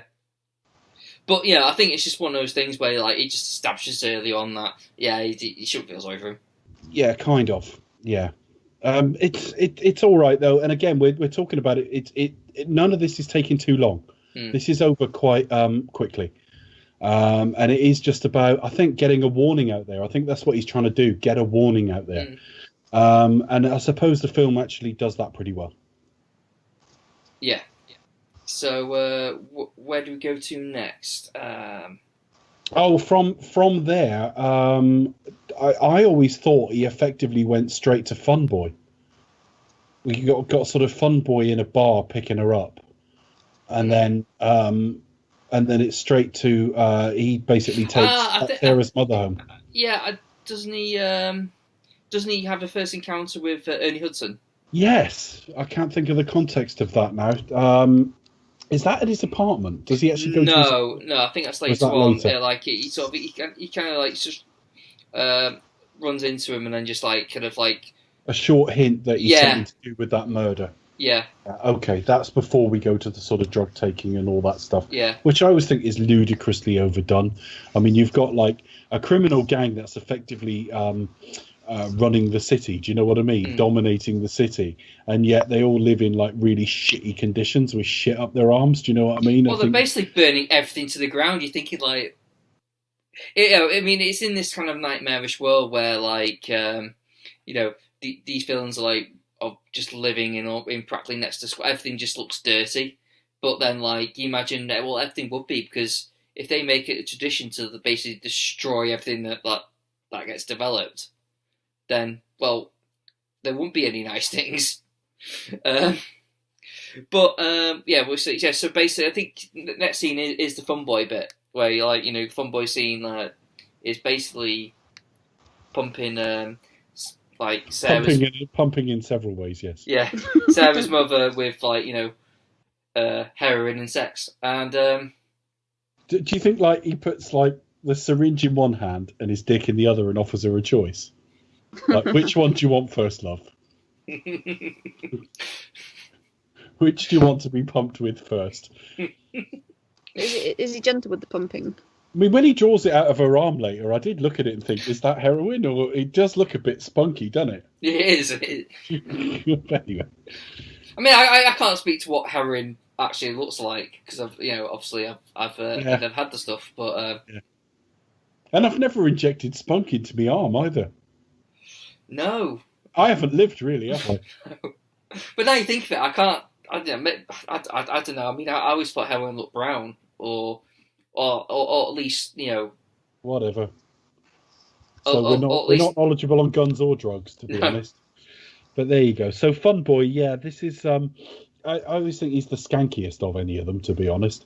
And yeah, of course, he's got sort of a drug addicted woman there who, it's pretty horrible. And it's Sarah's mother as well, who's no kind of mother. No wonder she's being looked after by kindly, neighbours and a cop. Yeah. She's like almost like sort of like I wouldn't say shy and retiring, but just kind of just a bit like nervy. She's very passively played. She's a bit scared of everybody. There's a lot of dangerous people around her. So obviously Eric turns up, all sort of precursored by the Crow as usual. This was another place where I thought, is this where he died? But it isn't. Yeah, I think he kills Fun Boy first, doesn't he? But this has a terrible effect. He shot through the hand, and that hand doesn't look in the same frame at all, does it, as his head? It's a very, very cheap looking effect. But his reaction as he laughs as it forms back is pretty cool. I do like Brandon Lee in this quite a bit. I say that scene kind of took me out a little bit, just with that special effect. It's really bad, isn't it? I wasn't There may be convinced, reasons but no, his reaction I think is spot on. As you said at the top of the show, Chris, I think had Brandon Lee lived on, I think we would have seen him become like a really solid action star. I get the impression this is probably going to offend a lot of martial arts fans out there. But why would it offend them? No, he's going to be great. He is, you bitch. No, but my impression of like martial arts movies, just because I've seen like. Go on, do your impression of martial arts movies. Just. My impression of a martial arts movie is judo chop. No, it's very much like a cult following. But they're kind of very much all of an era, all of their own. And you kind of get people sort of like, as I say, like Bruce Lee or Chuck Norris, people like that. Yeah, it's a very cult kind of genre. That's just my impression. Obviously, having watched like a lot of Asian, Chinese, Korean, Japanese cinema on that as well. Asian Babes. Well, you've watched those, Dave. Well, having read a lot of Asian Babes, Becca, what did you learn? I've been watching a lot of Tony Young's Inner Thighs. Thank you very much. Sorry? Things like oh god, I can't remember what it's called. The one that Departed is based on. Infernal Affairs. Yeah, Infernal Affairs. Yeah, that trilogy of films. Things like that, for example. But But I was gonna say, yeah, that's kind of like, I kind of get the impression that it's very much of a cult thing, whereas I don't know. I think he would have probably gone on to become more of like a general kind of action star rather than not marginalised, but very much a cult hero. I think that's just my impression anyway. I'm sorry if that offends people. Difficult So to say. I don't have a very deep understanding of it, unfortunately. I don't think it's. I think it's really difficult to say because I mean, if he tried to stay within a very strict sort of martial arts structure, then maybe. But we've no evidence of whether he would have done that or not, or whether he would have tried to have some breakout crossover appeal. I mean, we know he's done 2 or 3 films that are like, say, martial arts based. Well, two that definitely are. I wouldn't class this as martial arts film at all. So for his like basically his most mainstream film, should we say, that one that was going to be more of a big break for him, he does something that doesn't have practically any martial arts stuff in it at all. It seems to me like, he doesn't want to be pigeonholed in that aspect. Not to say he wouldn't ever do it beyond this, but it was just like, no, I don't want to be like, have it be strictly my thing. Yeah, I think that's definitely true. We cannot know for certain. My gut feeling is, though, that this didn't scream martial arts to me, but it's the only thing I've seen. But if this had, we can't know this either, but had it unfolded under the same sort of way, that this film had been picked up by Miramax, this film had gone to cinemas, this film had done at least a good proportion of what it ended up taking. If all of those things had been true, then it's quite possible to think that he would have got some variation in the work he then ended up being offered. And I think with that being the case, I think it's perfectly fair to expect that he would have had quite a varied career of trying different things, because his big break won't have been a martial arts film in any traditional sense. Yeah, that's what I think anyway. But we can't know for certain. Yeah. He might have gone from that to doing a remake of Game of Death. You know what I mean? You just don't know. I don't know what he was signed to do next, if anything. The guy was about to get married. He might have just gone and dealt with all that before he thought about anything else. Yeah, I mean, I say he could have actually, next film would, if this been a success, he probably would have been like a drama or a rom-com. He probably would have like just gone around like, I'll try anything. I'll try anything that's kind of remotely interests me, really. I think you're very wise to try a range of things anyway. Yeah. And, his father's appeal, I mean, his father is known by everybody in the world still. But the appeal of his films is kind of niche because if you talk to... most people haven't seen a Bruce Lee film. They haven't. Now, I'm pretty sure we all have. I've seen them all. I've seen some. But you've seen some, but I wouldn't imagine most people have. If they have, they may have seen Enter the Dragon, which is an okay film. That's probably like the one to watch. It's just the best known. I mean, I like Way of the Dragon, but that's partly because it's a bit campy and really funny. Sure. It's set in largely in Rome, where he goes to sort of protect this family restaurant, basically, like a Chinese restaurant in Rome. And it's that, it's being shaken down by mob and stuff like that. And it's kind of the funniest of his films. And it's fairly iconic because he fights Chuck Norris at the Colosseum. So there's a lot to be said for it. There is a lot to be said for it. But I just don't know that... Well, Bruce Lee had a definite way about him, isn't it? There's a very much like physicality. He is absolutely full of screen presence as well. He had a hell of a smile. He really did have a hell of a smile. Not necessarily charming or sort of lighten up the room, but just something about it. There was a slyness to his smile. It was kind of cool. So, yeah, he was kind of cool, but he also just had a physicality. Like when it comes to like the fight sequence, no one did martial art fight sequence like he did. He had a unique like. Almost like hardness that just sort of like clicked whenever he like did a kick or punch, and he obviously had the thing with which was very... I don't know to this day how good a martial artist he was or wasn't. I still don't know. But on screen it looked amazing. On screen it was incredible. Yeah. And when he did that like death move or whatever, when you like you stamp on him, he had that kind of like that variety of emotions on his face. But that was like something new. I don't know of anyone else who does anything like that. Other than Bruce Lee. He had a very distinct way about him that stood out. Like even from a few films. That was it. That's all he needed. But yeah, absolutely. But yeah, so all I'm saying is that Brandon will have seen what happened or didn't happen with his father's career, and then had to make decisions about whether he wanted to operate within niches or not. And my gut feeling is I think he would have tried some different things. Just because I've seen one of these films, you've described the other two to me, and they're not actually that similar to each other. Yeah. So, difficult to say. So Fun Boy's dead. I'm not quite sure where they go from that, actually. Well, yeah, you have the scene where he also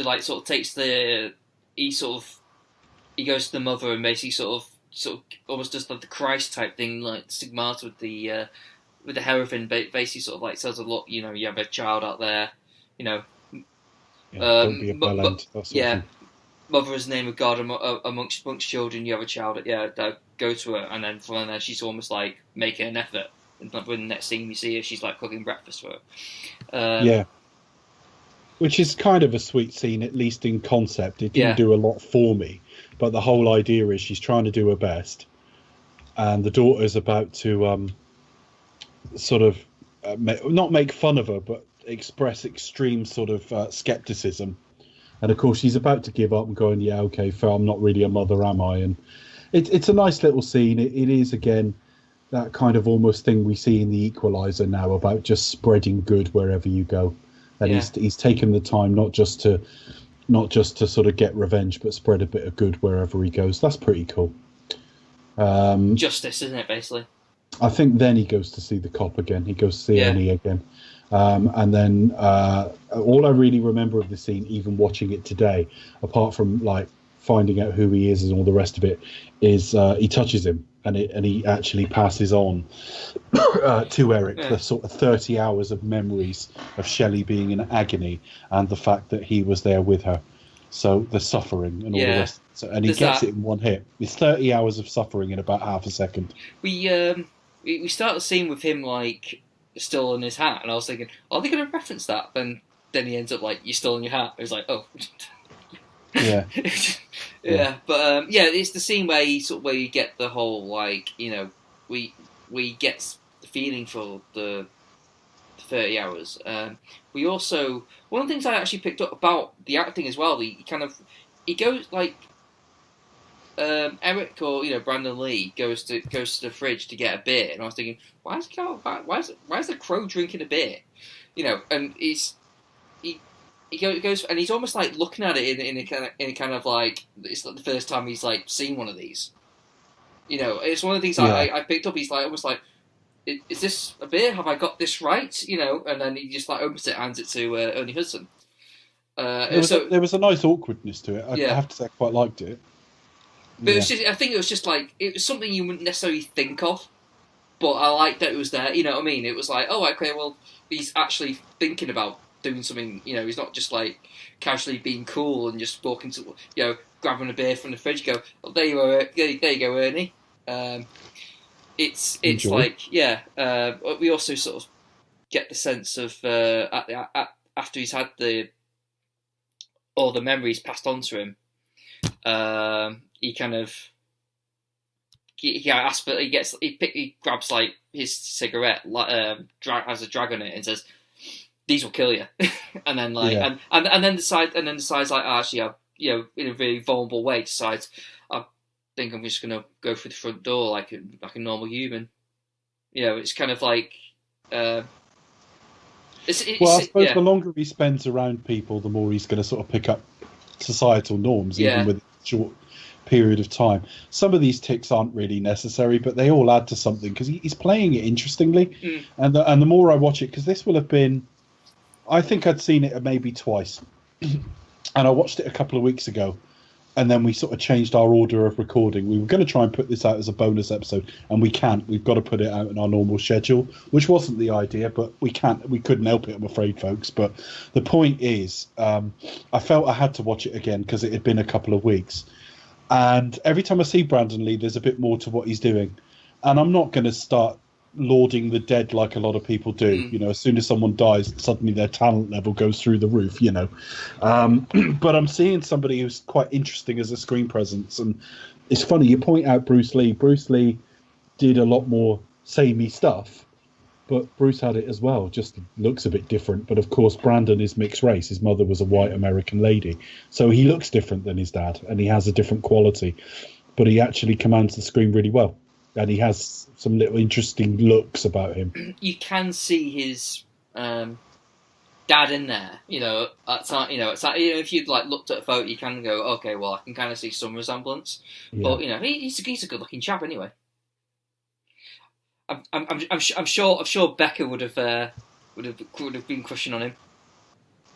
Maybe. Becca crushes on everyone. She's disgusting.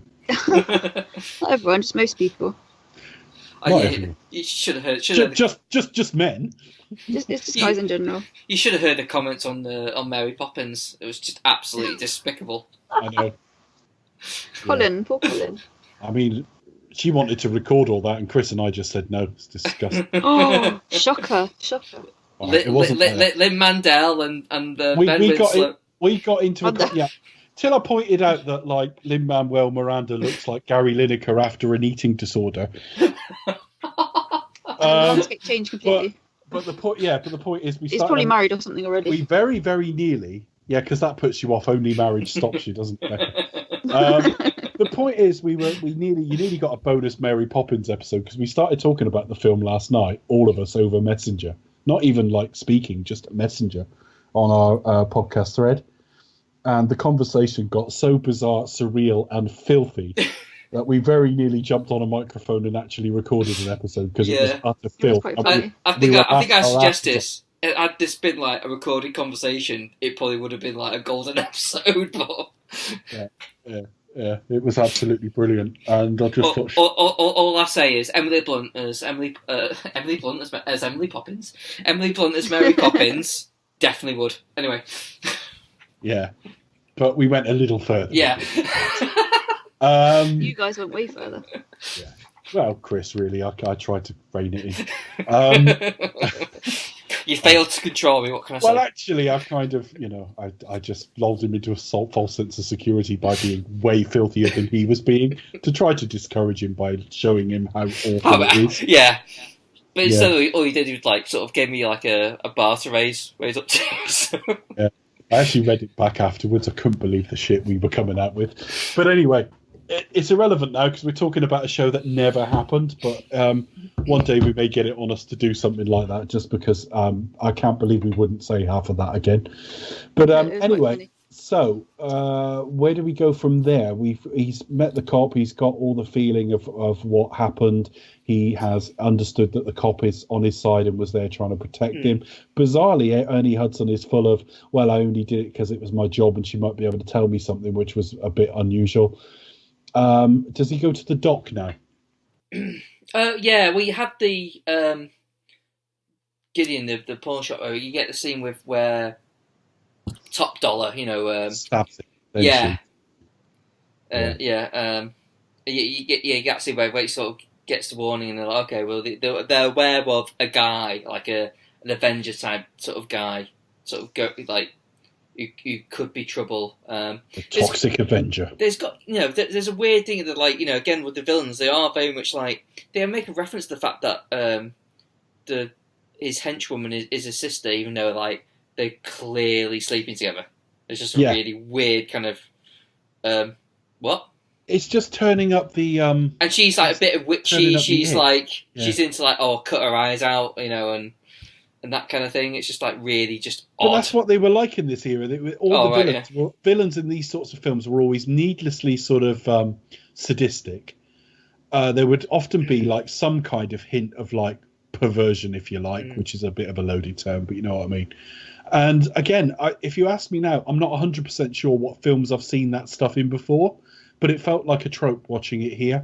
And people with a better memory than me might point out, you'll have seen it in this film, that film, and the other film, but I can't readily place it. But I felt like I wasn't seeing anything particularly interesting. I felt like I was watching a very hardcore Luc Besson film. In those scenes, not in anything where Brandon Lee's on the screen. He wouldn't do anything like that. But certainly the villain side of it was almost like Eurotrash kind of film. Yeah, I mean, they're kind of like dressed in almost in this like old 18th. Would have been 18th century kind of. It's kind of like waistcoats and big boots kind of thing. There's a hint of that. I don't think it's a literal recreation. No, but it's that gothic kind of mentality, and you got Tony Todd in a kind of like he's in a suit, but it's not. It's an unusual suit. Do you know what I mean? It's almost like it's very unusual looking, but he's obviously like the smarter, more kind of. But he's hardly in it, Tony Todd. It's a really strange casting thing because Tony Todd, at this stage, would have probably been one of the more famous people in the cast. And yet, I swear blind, I didn't even recognise he was in it the first time. Well, not the first time I watched it, but the first rewatch prepping for tonight. I didn't spot him. I was watching it earlier again today. I'm going, oh, that's Tony Todd. Didn't even notice it 2 weeks ago. So it is an odd role. It is an odd role for somebody who is, Tony Todd at this stage, as I say, had already been in Candyman. It was only a couple of years before, but he'd already been it. He'd already done a ton of Star Trek on television as well. So in terms of general audiences, he was probably the best known. And he was also in Platoon, Colours, and a few other things. I think he was in the night. I do need to look this up because I don't want to get it wrong. Yeah, he was in the Night of the Living Dead remake, the one that was done by Tom Savini. So, like I say, he will have had more facial recognition, if you like, than most people in this. And it's a blink if you, well, not a blink if you miss it, but he's not very memorable in it. He's very much like, it's that guy. Yeah. He's very distinctive looking, Tony Todd. I mean, if anyone listening he's got a voice as well. He's got look him up.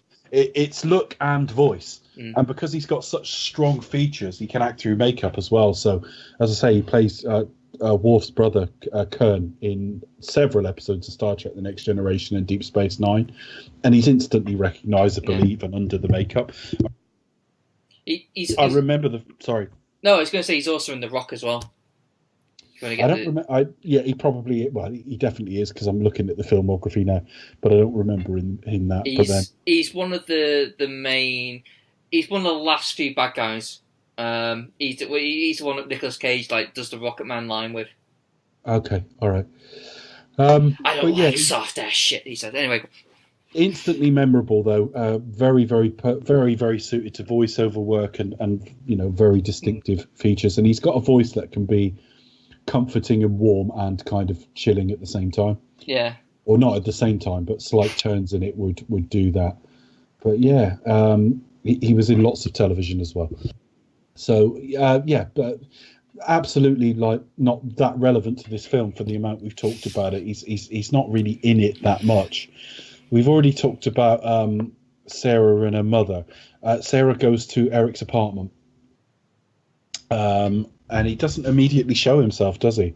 She's just walking around it and looking at things, and then she says something about missing him or loving him or something, and then he appears in the window. She's taunting him, sort of almost like, I know you're here. You're gonna sort of at least show yourself to me. So fine, well maybe you don't care, Yeah. But that scene was done after Brandon Lee got killed. How? I thought Brandon Lee's in it. No, you don't see his face. It's all stuntable. Is it really? Yeah. If you look at the scene, he shows up at the window, and it's just see the figure. Because he speaks, doesn't he? Yeah, I think there's a line. So may have restated. I suppose you can repurpose lines, can't you? Yeah, okay, that's really well done then, because I didn't know. So, I mean, I'm sure next time I look, it's really obvious. So she had to do that scene, knowing that about. She's talking to. Yeah. Yeah, there's a scene like that in Fast and Furious 7, where Paul Walker's. Vin Diesel's sister and Paul Walker's partner in it. I've forgotten the name now all of a sudden. She's on the phone to him, and she filmed her side of the conversation long after he died. Apparently it was really, really hard to do. Just very, very upsetting to be talking to somebody who isn't there and will never be there again. We must be getting quite close to Eric sort of meeting Top Dollar and doing everything he needs to do there. Yeah, I think we probably missed the docked bit where he kills T-Bird, which is... Which is even in itself, it's probably one of the most effective deaths where you're just I know you. there's no coming back, and he's almost like kind of just freaked out constantly. Well, just uttering that in itself is RoboCop, isn't it? Yeah. We fucking killed you, man. You know. Yeah. Yeah, that's very like. There is a bit of DNA of RoboCop in this, actually. Yeah. There is a little bit, isn't there? Well, particularly as you think of RoboCop, what's the most affecting scene in that film? Where he's walking around his old house that's now empty, having images of his late wife. Oh, we got to do RoboCop one day, fucking hell. We are going to have to do it. I'll buy that for $1. I'll even do the shitty fucking sequels because the first one's so good. Yeah, okay. Yeah, that sequence is okay, but again, I think even by now the film was not outstaying its welcome, but it was just another one he's got to kill off. I think by now I was already right. Let's get to Top Dollar now. But he doesn't realise Top Dollar's a target, though, does he? No, I don't think he does. When he leaves the burning crow symbol, I couldn't help but think of the Ben Affleck Daredevil film, and that's not a good thing. Yeah. I was like, oh, I completely erased that from my mind. Well, actually, it's nowhere near as bad as its reputation, actually. But that bit where he's like carefully painted out the symbol and, you know, it gets lit up in the subway is not very good. And I did think of that here. It's not a great choice. To be fair, on the Daredevil film, the director's cut is better. The director's cut's an awful lot better. And also, it was kind of groundbreaking at its time. But I won't explain it here. But I actually have quite a lot of respect for that film. But that's not to say it's good. And in fact, Batman Begins came along like 2 years later and made it utterly obsolete. I mean, to be fair on Batfleck, he's actually at the time he's actually quite good casting for that, and also guy played Kingpin. Michael Clark. Yeah. Oh yeah. Perfect choice at the time. I couldn't think of anyone better for that role.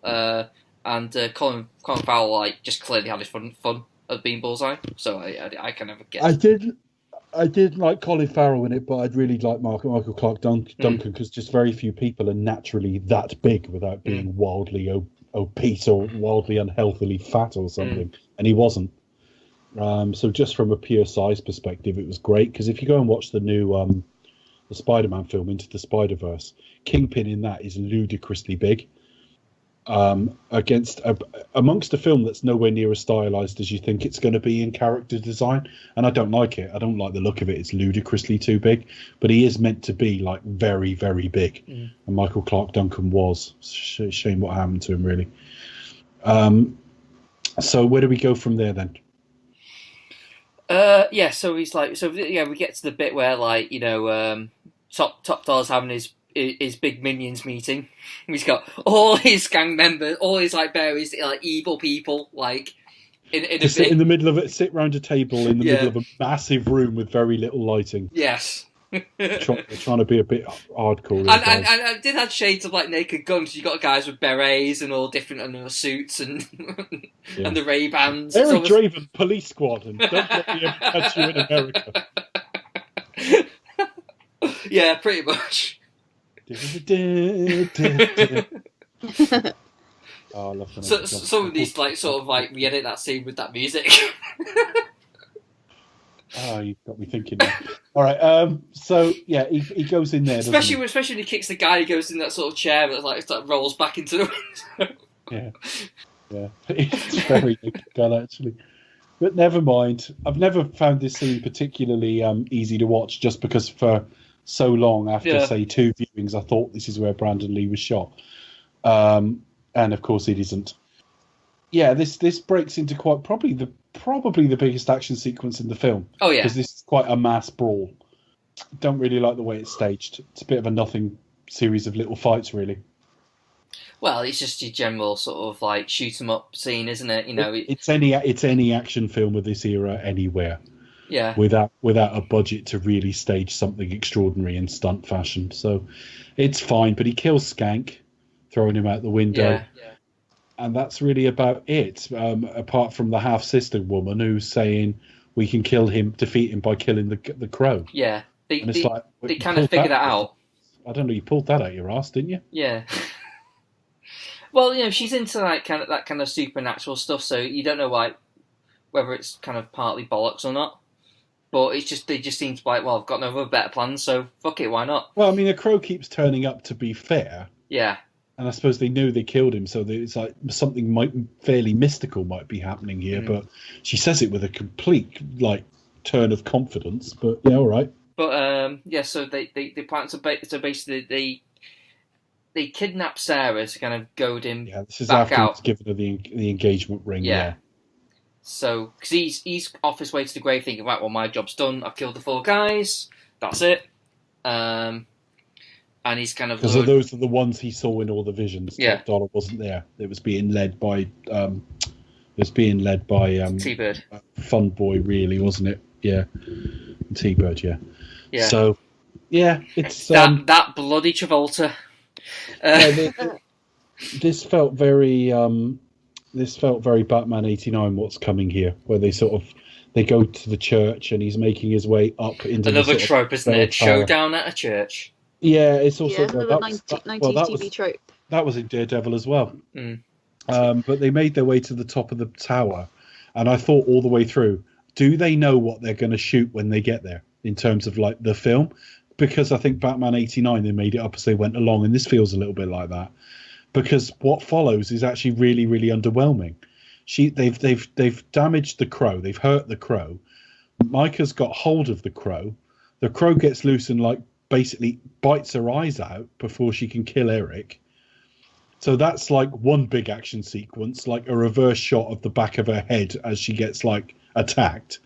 And then he climbs onto the roof, has a very quick sort of punch up with Eric, and then defeats him by passing on his pain. I think a sword fight, is pretty. He's got a samurai sword. He kind of grabs like Yeah, it looks very Hattori Hanzo, sorry, Yeah. from Kill Bill. It really does.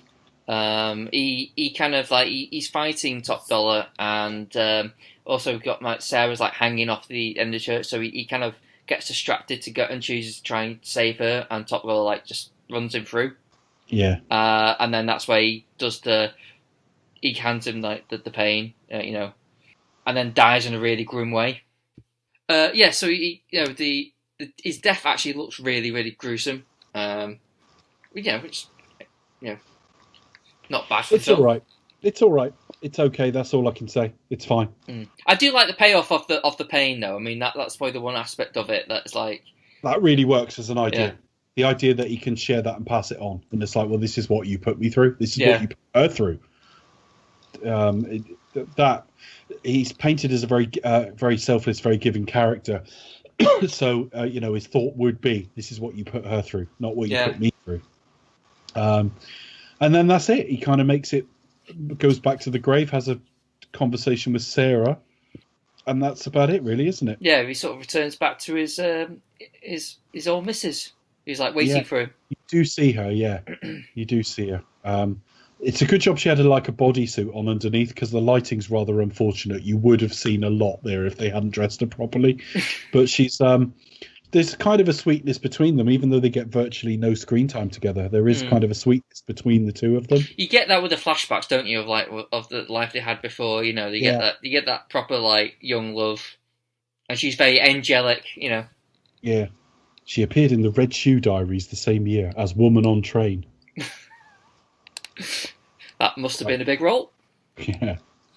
Yeah. So that's it, really. The Crow heads back to his grave, and he's now at peace. And then you have a huge, a popular soundtrack. A popular soundtrack. Yeah. Popular from the 90s. Yeah. Yes. And in terms of final thoughts, I haven't got an awful lot to add. I have to say I was a bit concerned when we came in tonight. I was happy to do this for anyone, and we'll cover any film you want within reason, providing it's not too Porn. Well, porn. What can you say about porn in terms of reviewing it? Well done, young man. Well done. All finished. Lovely. So no, I don't think we'd do that. But if it's particularly gruesome, Becca can be a bit funny with horror. It's not really massively my thing either. So there's things we won't want to do. But I was happy to do The Crow. But my worry when I watched it was, like I say, you can actually toss out the whole concept and execution of the film in about 30 seconds. Where this happens and then that happens and then that happens and then that's it. It's relatively thin. So, and of course, the very first shot of the film, low res fire, I really thought, what have we got here? What did this director do again? Oh Christ, Gods of Egypt. I'm not convinced this is going to be any good. Ernie Hudson is kind of a stock character we see in so many 80s and 90s films like this. The sort of, the beaten down cop who's near to retirement and all that kind of thing. The villains are a bunch of stock characters as well that are kind of RoboCop style, almost ludicrously sadistic.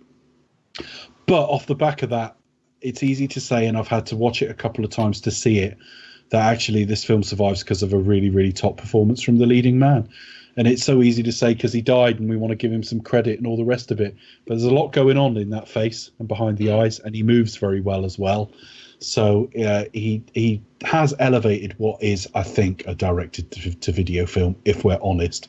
But he's elevated it into marginally worthy of a cinema release. And actually, because he's so good in it, and supported by a couple of good people, it has transcended that and ended up a pretty decent 90s actioner. But so 90s it hurts. Becca? Yes, all of the above. I must say, kind of going into this film, I knew next to nothing. I knew kind of about the makings of it and the surroundings of it, and the untimely death of Brandon Lee. But yeah, coming out of it, I now know a lot more. It was an enjoyable experience. As I say, it's one of the most 90s films, but with many of 90s TV trope, and lots of unforeseen connections of films that we've covered before and discussed before on the show. But the bottom line of this will probably be it's a real education for me, and I'm pleased I can now at last say I've seen The Crow and ticked it off my list. Are you now going to watch his previous action films, Rapid Fire and Showdown Little Tokyo? I might track those down actually, just to kind of see what could have happened. I mean, Little Tokyo is just watch it as a cheesy kind of fare from the director of Commando, by the way. Well, that's actually just piqued my interest, if I'm honest.